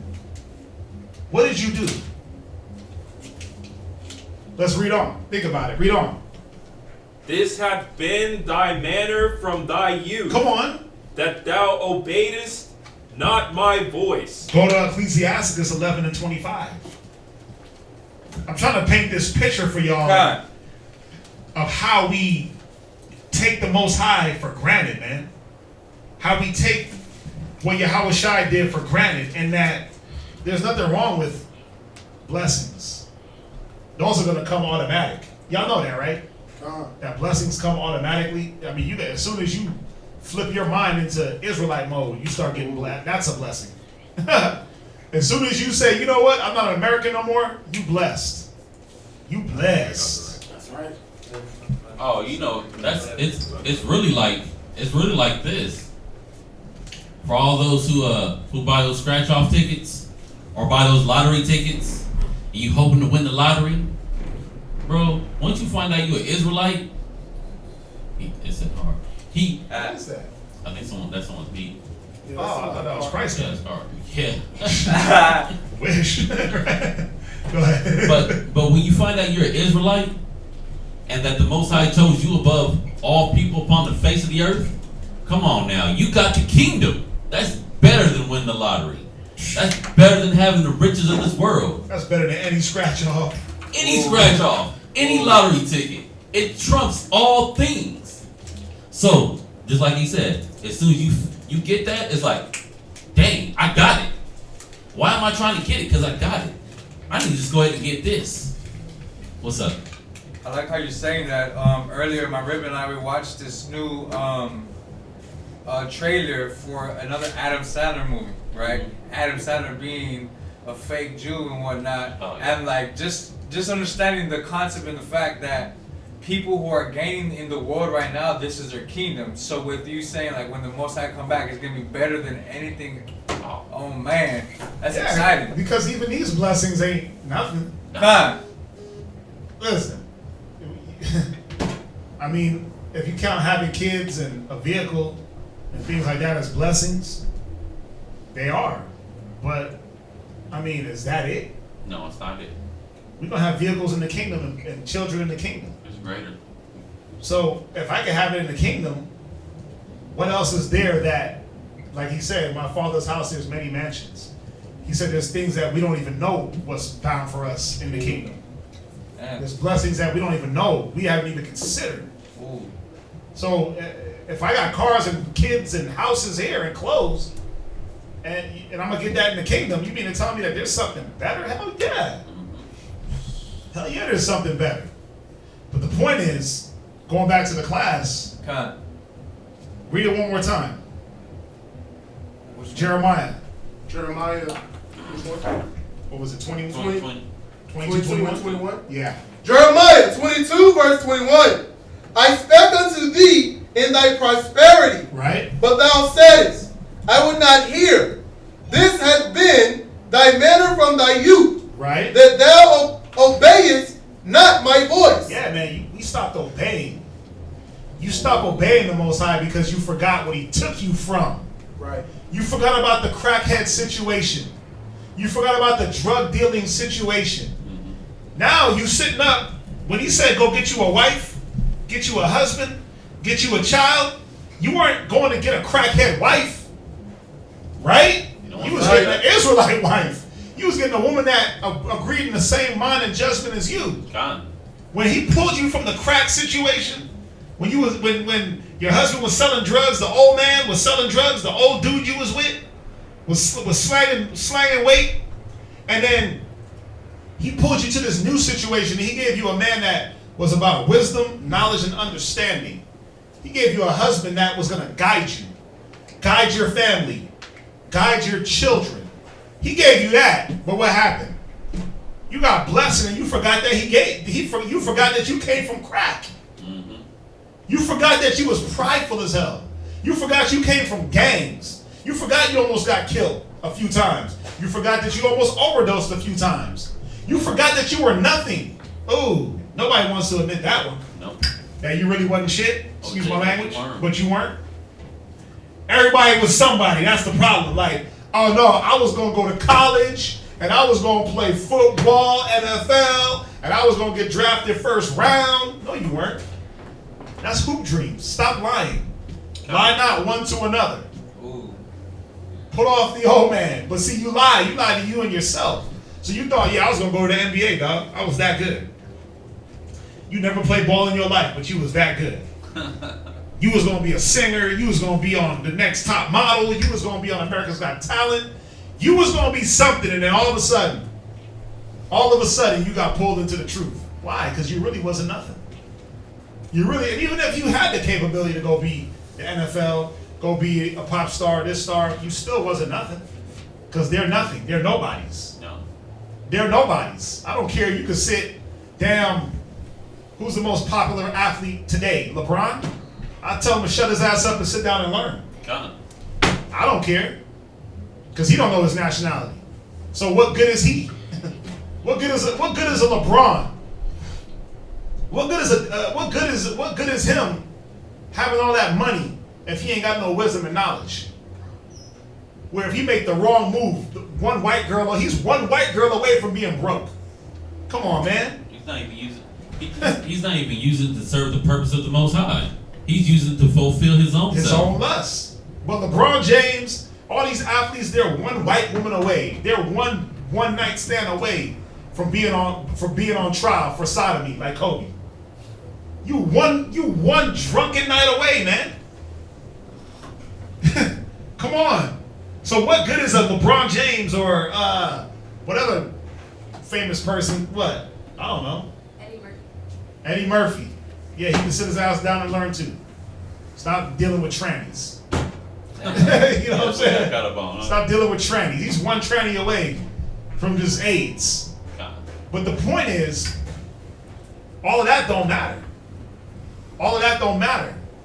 It doesn't matter. Like Dwayne Johnson, the basketball player, he doesn't have the wisdom, so he has this gay 12-year-old boy wearing fake nails. Oh, Dwayne Wade. Yeah. Dwayne Wade, yeah. He got a gay son talking about, let's go to the gay parade. But then he got a wife that talks about she eats booty. His booty. Gabrielle Union talks about eating his booty like groceries. So I get it now when he's like, oh yeah, I support my son being a faggot. I get it now. You was getting your booty eaten by your woman. So, come on now. Nobody's taking a role where they gotta kiss her in a movie. Right? She ain't gonna be a Bad Boys 3. She better not be. But that's the point. Like, you got these so-called prominent men that because of money, it's like, oh well, I'm good. But guess what? Or I'm gonna use the word prosperity. But we act the same way. The Most High said it. We act the same way when He lets us prosper, man. We forget Him. From there, Ecclesiastes 11:25 in the Apocrypha. Ecclesiasticus chapter 11, verse 25. Go ahead. In the day of prosperity, Right. there is a forgetfulness of affliction. And that's what happens, man. We prosper so much that you forgot what you came from. You forgot. Now, it wasn't even humble beginnings. Nigga, you was polluted. You came from pollution. Dang. You came from, like he said, I don't have it in here. It's Ezekiel, right? Go to Ezekiel 16 real quick. I'm going to throw it right in. The mire? You came from blood and mire. You came from the bottom of the barrel.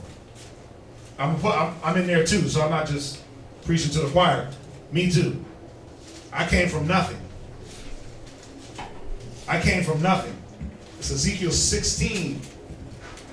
16, read verse 6. God. Ezekiel chapter 16, verse 6. Go ahead. Right? No, read verse 3. God. Chapter 16, verse 3. And say, thus saith the Most High Go ahead. unto Jerusalem, Read. Thy birth and thy nativity is of the land of Canaan. Right? Thy father was an Amorite, Right. thy mother in Hittites. Right. He was reminding us that you came from damn Africans, man. From blood drinking, pee on me by a cow Africans. Clit piercing, lip ring piercing, Lip bowl. lip bowls, blood drinking, cow urination. You came from that. You came from nothingness. Read. Verse 4. And as for the nativity, Right. in the day that thou was born, thy navel was not cut. Nobody cut that umbilical cord. Nobody cared to. Nobody was there. You are a brute beast, barbarian. It said you were a child of disobedience. So your parents were idiots, man. Read on. Con. Neither wast thou what? Neither wast thou washed. Now thou washed in water to supple thee. Go ahead. Thou wast not salted at all, Right. nor swaddled at all. Or swallowed at all. Like, nobody cared for you.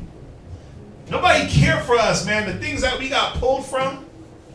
When you was a crack baby, weed baby, like some of us were crack babies.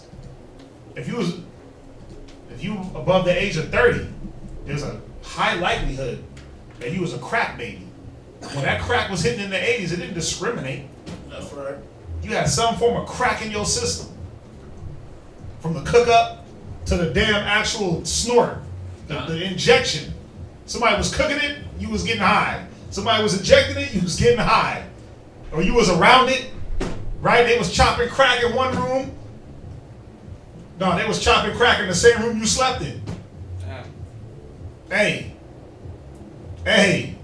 you'll be surprised. Yeah. You'll be surprised, man. Or you were a product of abuse. You watched daddy beat up on his hoes because your mom wasn't around like that. So he was just beating up on women. You thought it was the way to do it. We were products of that. We talked about that in class before. Right? Being a product of these different things. But that made you nothing. Trust me. It didn't make you something. It didn't give you wisdom. Go ahead. None I pity thee. Right? To do any of these unto thee. Right? To have compassion upon thee. No one had compassion on you. That's how you know that we came from nothing. There was no one there to be compassionate. When you see a baby, you're like, oh, nice little baby. Let me hug and squeeze and feed and change. Let me have you sat in your diaper for hours, man. How many of us have to deal with that? You just sat in your diaper until you just chafed. Whole crotch raw. Diaper rash. It was more than a rash. It was damn. You had skin-eating disease after a while. Flesh-eating bacteria. Yeah, bro, because you just sat in your mire. I'm bringing it like that because it happened. It happened to a lot of us. It happened to more than we even know. Read on. But thou wast cast out in the open field. Right. To the loathing of thy person. Right. In the day that thou wast born. Read verse 6. And when I passed by thee. Right. And saw thee polluted in thy own blood. We were what? Polluted in thy own blood. Yeah, but see, we forgot that we came from pollution. You thought you came from something good because you were able to hang out with the drug dealers or hang out with the strippers or hang out or get you a few hoes or chase the bag. That was all pollution. That's what brought all those negative characteristics that didn't inherit the kingdom. Go ahead. I said unto thee, when thou wast in thy blood. You were in your what? When thou wast in thy blood. Right. Live. Right. Yeah, I said unto thee, when thou wast in thy blood, live. So he's telling you right here that when you were nothing, he said for you to live. When you were garbage as hell, when we were trash, the scum of the earth, he said he used the base things to confound the wise. So he said that when you were in your blood, not when you were washed off clean and sparkly, not when you was all fat and flourishing, but when you was trash as hell and garbage, ratchet, no thought process, no righteousness, no wisdom. Now you gonna live. But we forgot. Because then you forgot because of the blessings. Go back to Ecclesiasticus 11. Ecclesiasticus 11, verse 25. Go ahead. In the day of prosperity, there is a forgetfulness of affliction. Yeah, man, because now you living it up. You got the new whip. You got the job, right? You got the new the righteous hubby. You got the righteous man, but his righteousness, now I'm going to take advantage of that. Ooh, because you know he got to live by that Bible. Right. And not punch you in the damn face for acting out of order. I'm drunk. Can't rebuke somebody at the wine. Right. And you always got an excuse, but you know he ain't gonna sock you upside your damn face because he gotta follow the Bible. So what you do? You test that patience, man. You women, bro. You women gotta stop. Yeah, let me see how long he gonna long suffer. Let me see how long suffering his long suffering really is. Ain't no long suffering himself out the house. Oh yeah, you have to get in that boot. Because he ain't gonna hit you. He ain't gonna beat you. He ain't gonna argue with you. He ain't gonna do the things that your previous man did. When you fall on hard times and you forgot that, let me rely on faith. Let me rely on the Most High. Let me rely on unity. What you do? No, I got to get back here. I got to go get it. I got to go get it, yo. I got to go get it. Damn, how come you haven't been around? Oh, well, I got to get me right before I could be around. I got to get me right first. I love that one. I got to get me right. Nigga, you wasn't right when you got here. And you got unright when you left. The right thing to do was to stay and continue to work. Go through the ups and downs. Let the unity show you that the Most High was with you. Let unity and brotherhood and sisterhood show you, no, this is the way. But you went with an individuality. You went with individualism. You went with individual life. I got to go do me. And forgot that the Most High took you from I got to do me. He took you from that. I got to do me. Got you jumped. Got you beat up. Got you depressed. Double-minded. You can't trust nobody. No. You got social anxiety. I'm going to do me. That's what that did. God. Most High said, no, I'm going to clean you up from that. But then you forgot because he put all these people around you. And as soon as something that you see you don't like, oh, no, I got to go do me, dog. I don't like that. I got to go do me. There's a forgetfulness. Finish it up. And in the day of affliction, right, there is no more remembrance of prosperity. Verse 27. The affliction of an hour maketh a man forget pleasure. Woo! Dang. You know what's cold about the... Go ahead. You got to think about the time period. It's It's an the hour. affliction of an hour. Man. An hour is almost like a blink of an eye. An hour can go by so fast. Or so long, or an hour could take forever. Yeah, Depending on how, what does it depend on? your The mind. purity of the mind. That's, you know why that's so cold? Because 1 hour you'll forget all the benefits that the Most High did for you. Con. But in 1 hour you'll forget, damn, where did he bring me from? That's the importance. Let me not take what the Most High gave me. Like brothers, like sisters, like kids that are willing to learn the wisdom. Like a husband that's fighting for something other than himself. Con. And let me use that to my advantage. Let me continue to be faithful. I don't have a nigga that's just selfish.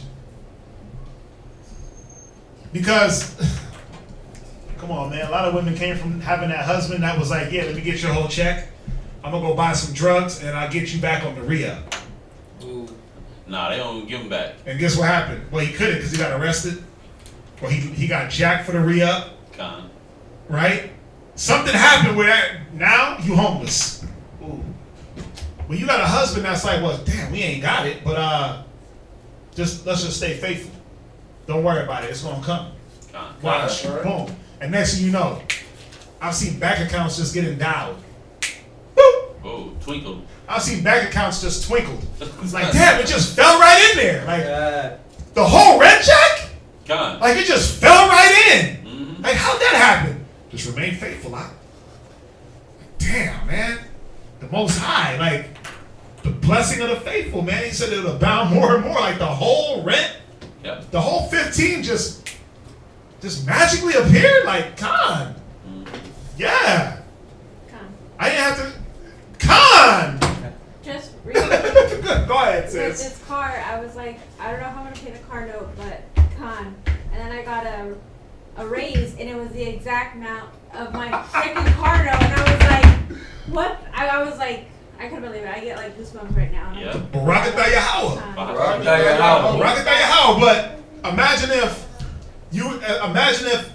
if you said, well, let me resort back to the old thought, the old way of doing things. You would have panicked, lost your damn mind, went, did something weird, something strange for a piece of change, I don't know. Right? And then you would have got the car note paid, but then you would have had a scar on your spirit. Yep. You would have had a chink in your armor, man. You would have had something that now you gotta repay that you can't repay.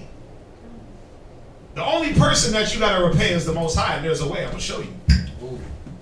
Finish up. Jump to Hosea 4:7. Hosea 4:7. See, it's stuff like that. Con. It's stuff like that where I know y'all be like, man, he's blowing smoke up my tailpipe. Yeah. No, boom, whole car note just in there. Like, it's just in there? Like, how did, what? And then you sitting here like, wait a minute, let me check that twice. Let me check my account to make sure. And I did. I did have Yeah, you were like- twice. I was like, what? Yeah, you were like, damn, that's cold, but it's it's happened, man. Oh yeah, It's happened. there's plenty of them because there's a time, had a super high phone bill, made the payment. They reversed the payment and gave me extra. See? I was like, Yeah, credited your bill. How does a phone company credit your account? But that's my point. But that's my point. But it's all about remaining faithful and not forgetting and not taking for granted. Let me just continue to do what got me here. See, a lot of us, we get to a certain pinnacle, and then we think that's the pinnacle. Yeah, Nah, bruh, that's not the pinnacle. I'm in the kingdom. Because all you're seeing is, oh, I could just, and that, no, keep going, keep striving, keep reaching. No, I made it as far as I can make it. My faith only goes this high up. Oh, I got My it. belief goes this high up. God. Right? But no, there's so much more to attain. Con. Just keep moving. Just keep Ooh, one I like that. arm at a time. Keep going up the mountain. But some people's pinnacle is here. The next man's might be here. I I ain't got no ceiling. You can't have a ceiling on faith, on belief, on doing what the Most High wants us to do. We can't have no ceiling on that. Like, yeah, I did enough flyers for the year. I capped out. My flyer doing goes until December the 3rd, son. Done. Nah, bro. Keep going. Keep pushing.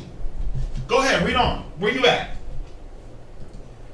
Hosea chapter 4, verse 5. Verse 7. Verse 7. Right?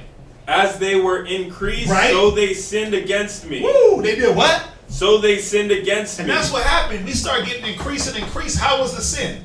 Well, the sin was, now I'm going to put all these things as a barrier between me and the Most High. I'm going to put my wife, my children, my car, my house, my job, my this, my that, as a buffer in between me and doing the Most High's work. So as you got increased, you put those things in front of the Most High. Go ahead. Therefore will I change their glory into shame. Yeah, because the things that you gloried in, Brakataya How I got a rib and she's on point. Shh. She'll be a hoe in the truth. She'll be a harlot with wisdom. Yeah. Brakataya How are my kids? They're powerful. Them niggas will turn gay. Ah. You know how many brothers got gay children? And when I say brothers, I'm talking about brothers that left the truth. You got brothers that left the truth that have gay children. You got brothers that left the truth that have children with AIDS. Or both. Or both. Yes. You got brothers that left off the wisdom and their children became drug dealers, drug peddlers. They became narcissists. They became murderers. It's not far-fetched. We know the stories. You got people that left the wisdom and their children got molested.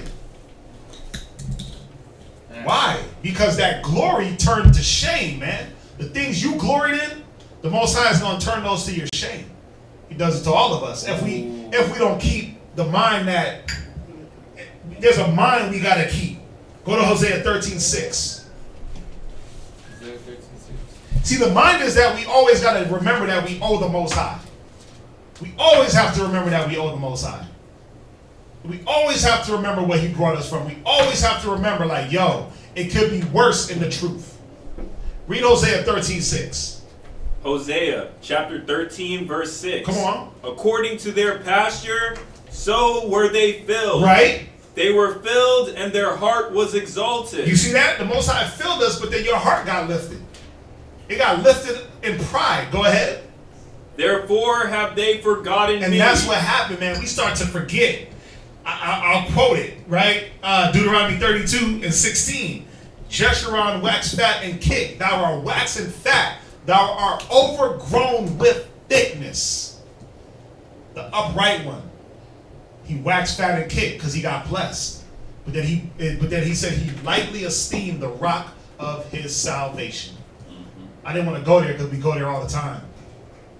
But write it down. You go back and read it. Deuteronomy 32 and verse 16. Right? That's what it is, verse 16? Let's make sure. You know, you quote the scriptures, I'd be wrong. Deuteronomy 32 and verse 15. 15, 16, and 17. Man, you might as well go there and read it. Might as well go there and read it. This right here is going to let this solidify what I'm saying. 15 and 16? Yeah, and 17. Read that. Deuteronomy chapter 32, verse 15. But Jeshurun waxed fat. Right. And kicked. Right. Jeshurun, the upright one. The man that's in the wisdom. Go ahead.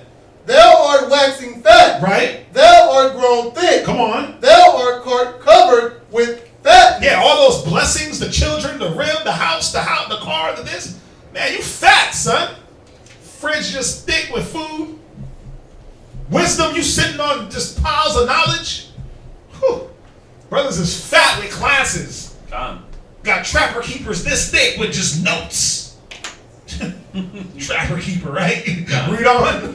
Then he forsook the Most High. He did what? Forsook the Most High. Go ahead. Which made him. And lightly esteemed the rock of his salvation. Right, man. The Most High woke us up and said, God be thanked that you were woken up.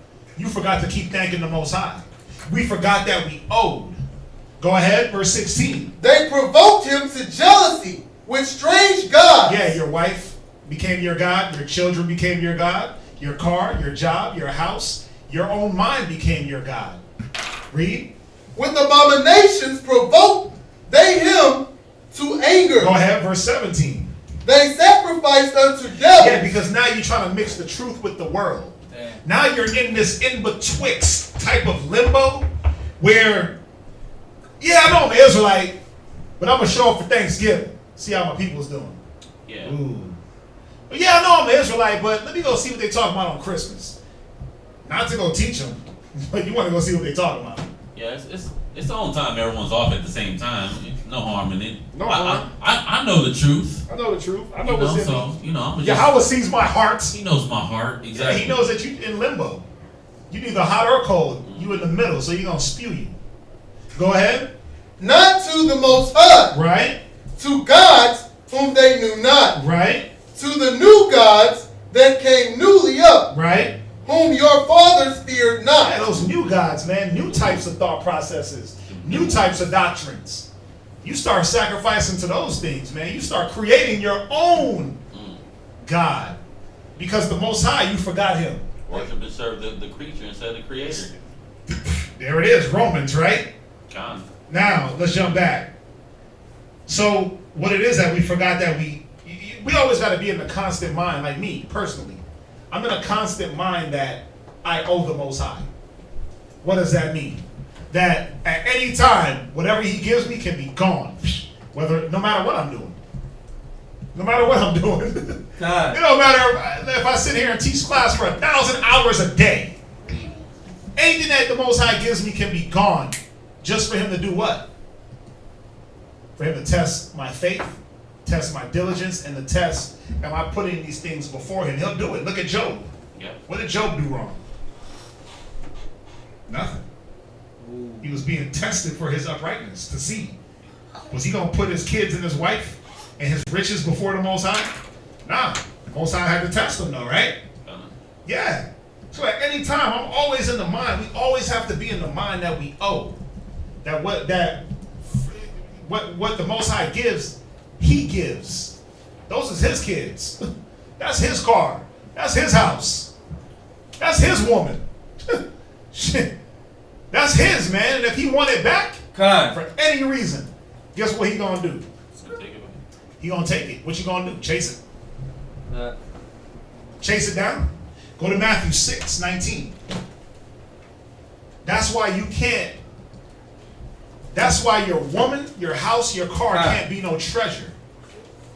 It can't be something that you sit there and you just glory in to the point of no return. Yeah, take pride in the things that the Most High gives you, nourish them, maintain them. But know this, that the treasure is something else. There's things that the Most High will give you that can't nobody take. Matthew chapter 6 verse 19. Read. Lay not up for yourselves treasures upon earth, Right? where moth and rust doth corrupt. Because ain't that what we do? Our treasures are here on earth, man. And the moth, the rust, the thief comes through and steals them. The next covetous nigga that you turned from, remember, we were covetous, adulterous, right? You sitting there putting a shield over your wife like she's the greatest possession on earth. But guess what? There's some other adulterous ass nigga out there trying to get with her. He took your place on the adultery scale. Ooh. Ugh. And who's he targeting? Ooh, he targeting your wife. He targeting your goods. He want to know how you getting it. So he targets you. But yeah, you are supposed to put a hedge around your things. But once the Most High lets them go, they gone, man. You ain't supposed to chase that. That's right. That ain't supposed to be your God. If she can't be everybody's woman be. If she was yours, she would be yours. Trust me, you would know. She would stay faithful. But there's a reason why the Most High tests that. He's testing her and you. What you gonna do, what she gonna do? She gonna fall like Eve? Okay, come. You gonna fall like Adam? Because you don't have to. You can stay faithful to the Most High and let him just deliver you a whole nother realm. Damn. One that's gonna be faithful. One that's gonna stick in there. One that's gonna do what? One that's gonna be faithful and stick in there. Yo, they exist. They exist. They definitely exist. They're out there. Con. Read on. Verse 19. Lay not up for yourselves treasures upon earth, Uh-huh. where moth and rust doth corrupt, Right. and where thieves break through and steal. Read. But lay up for yourselves treasures in heaven. Wait, the treasures are where? Treasures in We heaven. always have to remember this, that our treasures gotta be in heaven, man. Spiritual. Go ahead. Con. Where neither moth nor rust doth corrupt. Right, because who can take your long suffering? Ooh. Who can take your charity that you do towards the Most High and His saints in the name of the Most High? Who can take any of the works that you do towards the Most High Con. and Yahweh Shai Con. and the brothers? Who can take that? Nobody. Nothing can corrupt that. Only you can if you do it in the wrong way. But if you do things wholeheartedly to the Most High and not unto men, for the Most High, if you deal with your husband the right way, as if he is the Lord, nobody can take that from you. No. Nobody can take your man. Like, nobody can take that gift, those treasures that you build up. That's what's going to get you into that kingdom. That's what erases that unrighteousness in us, man. Con. Go ahead. But lay up for yourselves treasures in heaven, where neither moth nor rust doth corrupt, and where thieves do not break through nor steal. Right? For where your treasure is, there will your heart be also. And that's the problem. Where's your heart? Con. That's the question. Where's your heart? Is it on the Most High? Or is it on what He gave you? Oh man. Woo. Ooh. Is it on the Most High, or is it on His wisdom? Or is it on the carnal things that He gave you? Well, my mind is on my kids. Wrong. Wrong. Damn. Yeah, your mind could be on your kids, but is that the forefront of your focus? Your rib, your kids, your own being? It shouldn't be, but that's where it is for some. What verse you at? Verse 21. 33. Con. Matthew chapter 6, verse 33. But seek ye first the kingdom of the Most High. See this? Listen. This is what you owe. This is what you owe the Most High. You owe Him to seek ye the kingdom first. Con. This is how you show the Most High you don't take Him for granted. Because you say, you know what? You gave me the rib. Well, let me continue to seek the kingdom so I can keep the rib. And if you take her, I'm going to continue to still seek the kingdom so that way I'm not a castaway. Con. Oh, you gave me the whip? Oh, let me seek the kingdom first and make sure that that's what my mind is on and not what I'm driving. Not what I'm living in. And if you take it, well, guess what? My mind ain't going to damn lose it because now I don't have the car. Or I'm not going to lose it because I don't have the extravagant house. You didn't leave me homeless. You didn't leave me vehicleless. You didn't leave me comfortless. Right? So when you bring me up and down, Yahweh, I know whether to abase and abound. I know whether to be full and suffer need, like Paul said in Philippians. I know how to do these things without going on an emotional roller coaster. 1 minute I'm super happy because I got something. The next minute I'm depressed like a mug because I felt a little bit of affliction. Nah, you know what? I'm middle passage, bro. Yep. I'm not too much to the left. I'm not too much to the right, no matter what the Most High send me. Con. Barakatah Yahweh for what you sent me. Barakatah Yahweh for what you took. Con. Go ahead.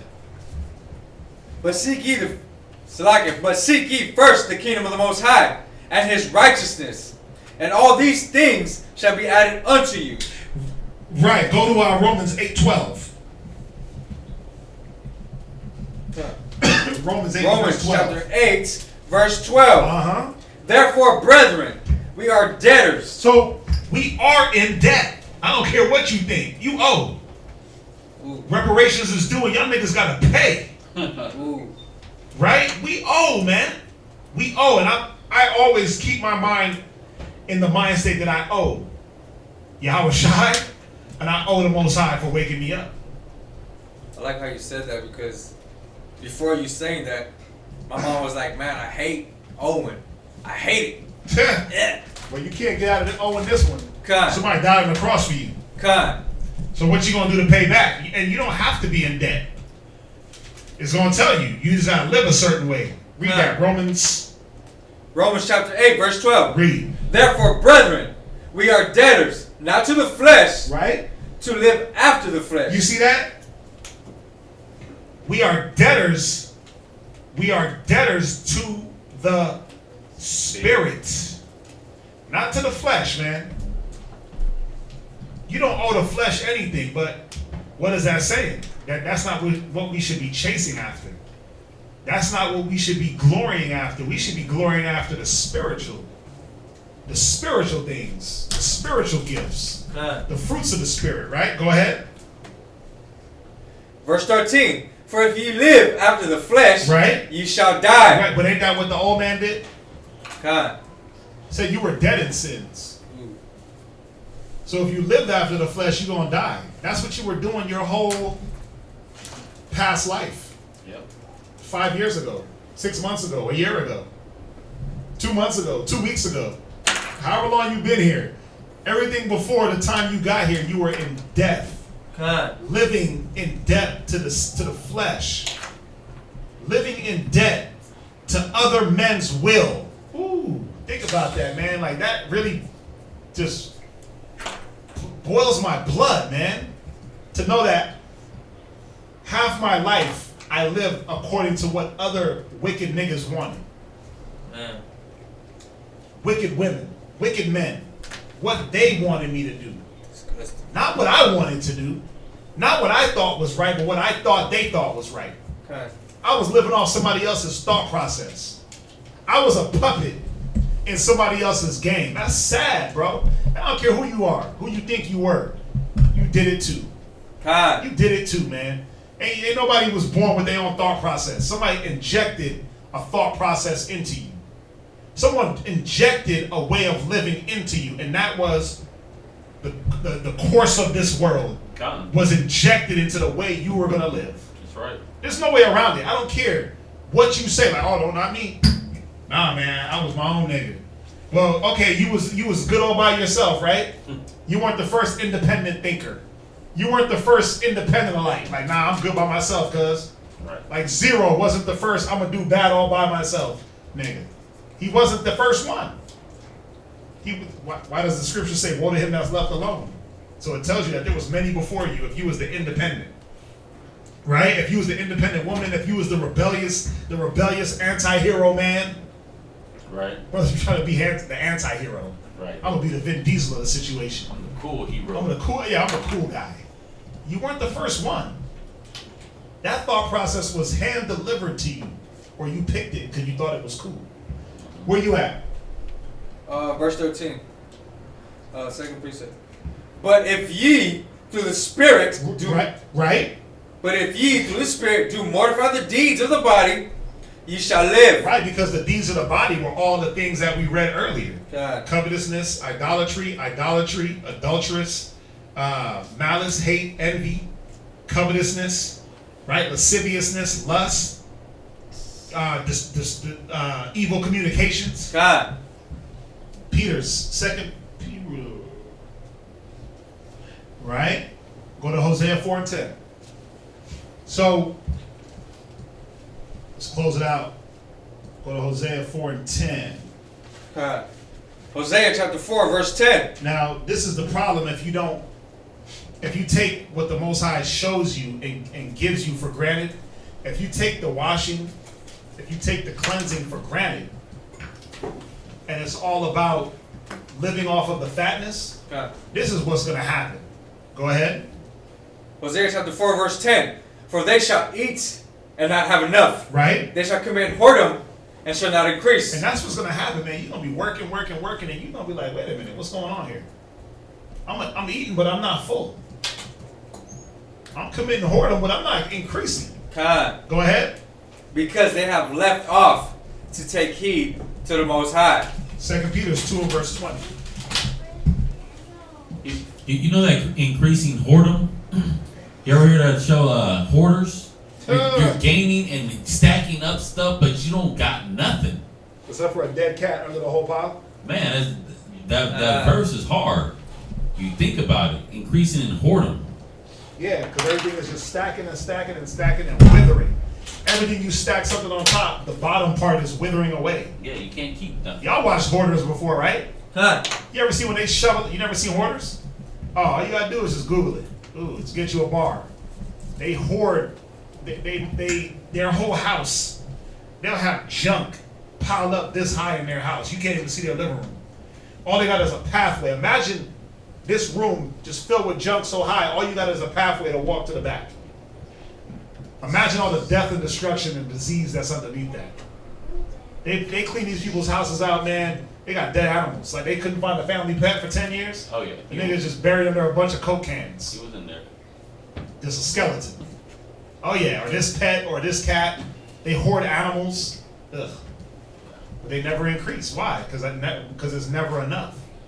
2 Peter 2 and verse 20. 2 Peter chapter 2 verse 20. Uh-huh. For if after they have escaped the pollutions of the world through the knowledge of the Most High, Right. and Yahushua, they are again entangled. Right, so therein. if you've been pulled out of the gangs, the gang mentality, the pride, the prideful mentality, you've been pulled out of the hurt, the shame, and then you go back and get entangled in that once again, go ahead.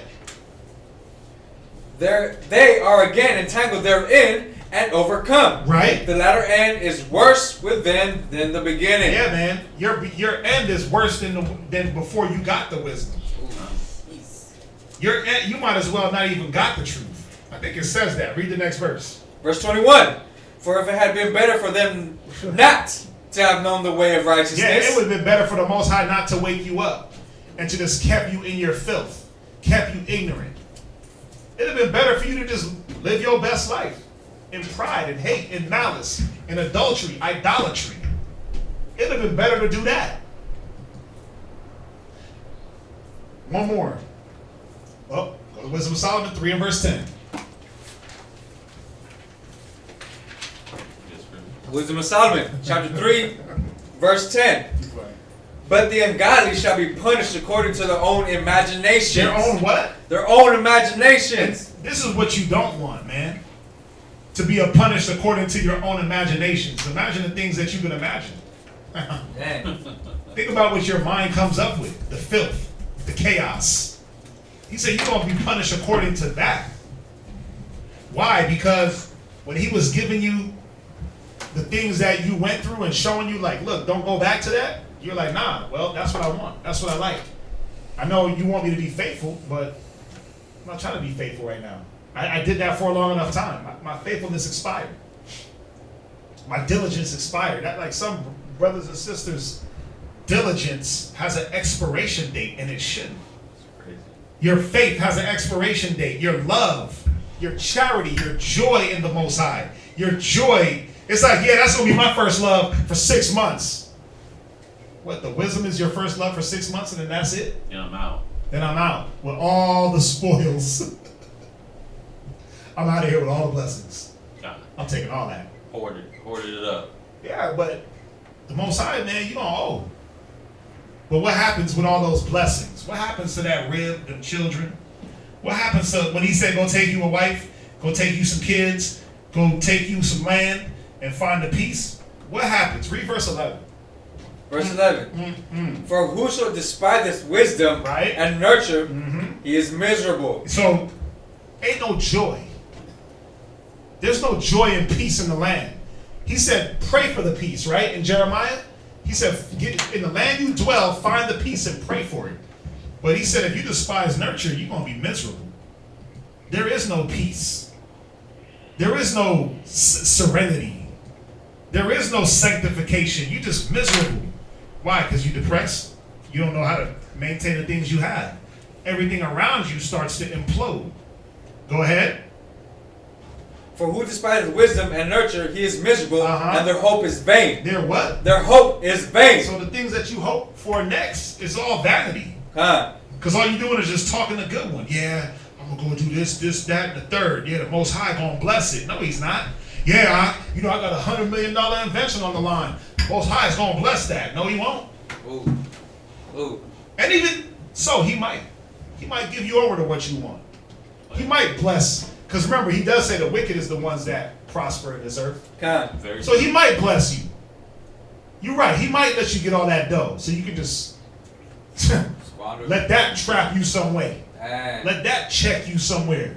Let you get all that dough, squander it, and then what? You lose your damn mind anyway. Go ahead.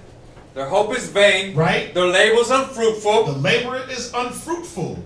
Again, you increasing. You hoarding things up, but like not increasing. What's going on here? I'm working. Why they ain't coming through? Read. And their works unprofitable. Their works unprofitable. Go ahead. Their wives are foolish. Wait, so the same wives that he said go marry, they're what? They're foolish. So your wife is foolish. Or wives, if you got more than one. God. Go ahead. Their children wicked. The children that you desperately wanted to beget, that you desperately wanted, they become what? Wicked. Why? What are they looking at? Wicked example. They're looking at the wicked example. They're looking at a foolish example. God. They're looking at a person that don't want to use the wisdom, the nurture, to keep pushing forward. They're looking at a person that's forgetful, that takes things for granted. Go ahead.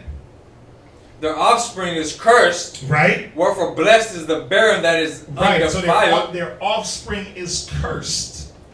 One more, I think. Okay. Go to Philippians. This is one you want. You got it. All the God. scriptures that you had, I Go to Philippians 3:14. Philippians chapter 3 verse 14. Right? I press toward the mark for the prize of the high calling of the Most High in Yahushua. Well, no, wait. Paul said that I stopped at a certain point. I press toward the mark. So there is a mark that we have to attain. He said I press towards that. Not just, well, I felt like I got it, so I'm good. Or, you know what? The Most High blessed me, so I ain't got to keep pressing towards the mark. Or I got what I need. I got what I need. I'm comfortable. Mm-hmm. So I'm good. He said, I press towards the mark. Verse 15. Verse 15. Let us therefore, as many as be perfect, Right? be thus minded. Be what minded? Read. And if in anything ye be otherwise minded, Right? the Most High shall reveal even this unto you. Yeah, and that's what he does, man. He reveals what mind you're in. Ooh. Are you in the mind state of blessings carnal? Or are you in the mind states of blessings spiritual? Are you in the mind state of being a debtor to the flesh? Or a debtor to the spirit? He knows. He'll reveal it. He'll reveal it to you and everybody around you. You know a man by his fruit that he bears, right? Are you in the mind state of self? Yeah. That's a big one. Everybody out for numero uno. What can I get? How can I gain? Okay, I got enough. Now that's all I need. I'm full. Nah, man. You're pressing toward your ceiling is too low. Like pressing towards the mark, getting to that point to where Yahushua is. Come on now. That takes lifetimes. It's not even done in a lifetime. Even when we're in the kingdom, we're still going to be learning. We're still going to be obtaining. We're not just going to be in the kingdom like, oh, I'm here. I don't need to learn nothing else. I don't need to get anything else. Bam. I'm at the level of the Most High. No way. We're still going to be growing in the kingdom. Ooh. Our kids are going to grow in the kingdom. In righteousness. In righteousness. Read on. Let's finish it up. Verse 15. Let us therefore, as many as be perfect, be thus minded, and if in anything ye be otherwise minded, the Most High shall reveal even this unto you. Right? Nevertheless, whereto we have already attained, Right? let us walk by the same rule. Read. Let us mind the same thing. Come on. Brethren, be followers together of me, Uh-huh. and mark them which walk so as ye have us for an example. Right. Go ahead. For many walk, of whom I have told you often, How do they walk?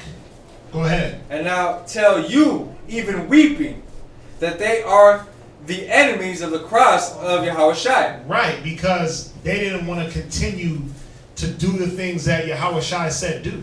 And Done. You didn't want to look back and say, you know what did the Most High pull me from? You took the things that the Most High gave you, gave us, and forsook them, man. Took them for granted. Oh, yeah, a blessing here, a wife here, a good husband here, blah, blah, blah.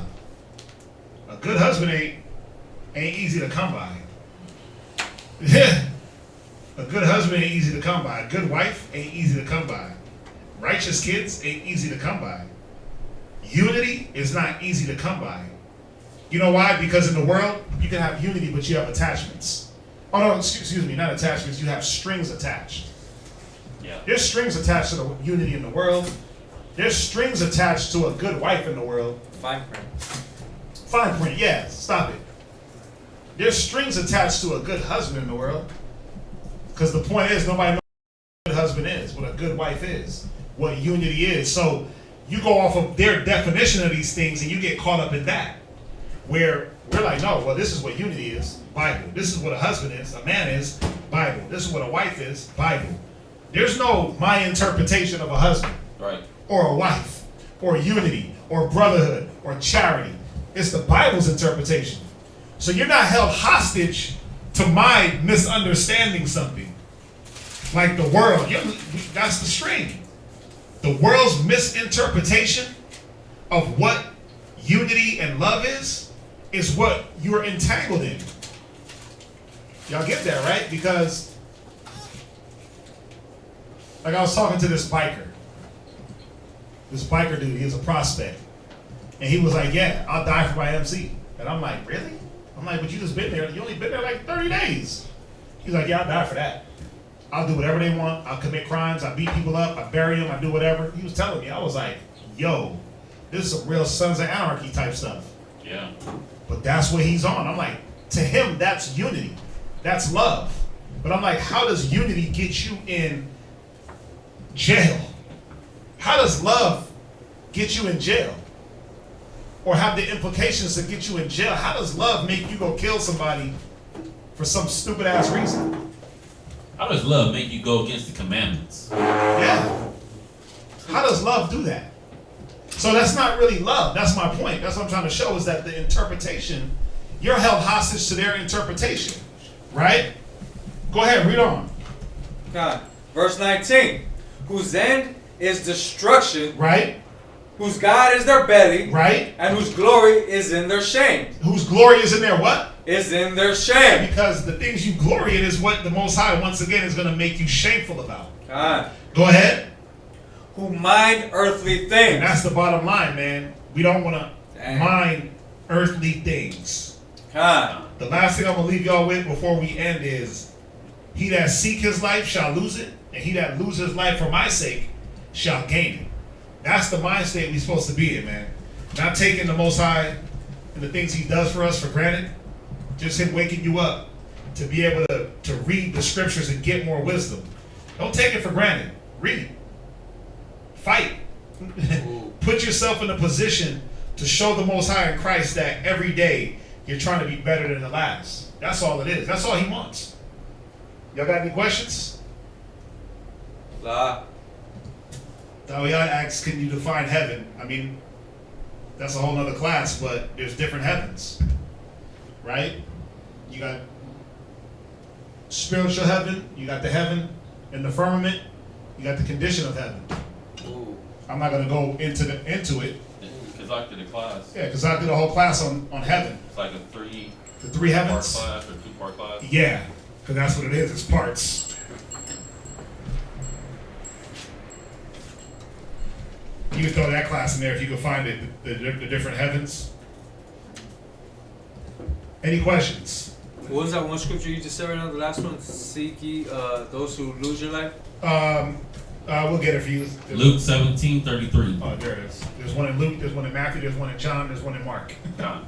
God, the water. I just quoted one of them. But yeah, Luke 17:33. God, the water. Yes, sir. Any questions? All right.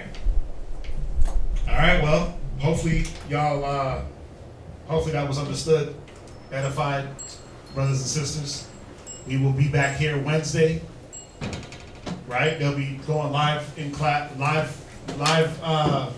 in Virginia from 7 to 9. All right. So make sure y'all like, share, subscribe to the Virginia Live Class channel, and they'll have a good one for you for tomorrow for everybody online. All right. If that's it. Yeah. Yes. Please like, share. You can't just sit on these videos and these classes that you're getting. You got to share them, send them off to your friends, your family members. Give us a thumbs up so more people can find these classes when they put it in the search. So please like, share, subscribe. If you're not subscribed to the VA, subscribe to the VA. Get your friends, your family subscribed to the VA too, so they can do more live classes and live street speaking. Yeah. And with that, we want to thank everybody for joining us. We will see y'all back here on Wednesday. Shalom. Shalom. Bubbling. The Israelites are coming. I don't celebrate Thanksgiving, you can keep the stuffing. It's pagan, disdain, it's vain, it's nothing. The European Union about to hit the button. And I feel sorry for you if you think the Lord is bluffing. That's why I hit the booth and I tell the truth. Are you fishing with the truth? Homie, where's your fruit? If the Most High is your rock, don't treat him like a side piece. Come in this truth plan and treat you like a side piece. He's the God of mercy and wrath. So do you want to fly or do you keep the Bible on cop? The Most High is my rock. TK. Rock. The Most High is my rock. The Most High is my rock. The Most High is my rock. In the name of Messiah, the Most High is my rock. The Most High is my rock. The Most High is my rock. Yeah. The Most High is my rock. I keep my Bible.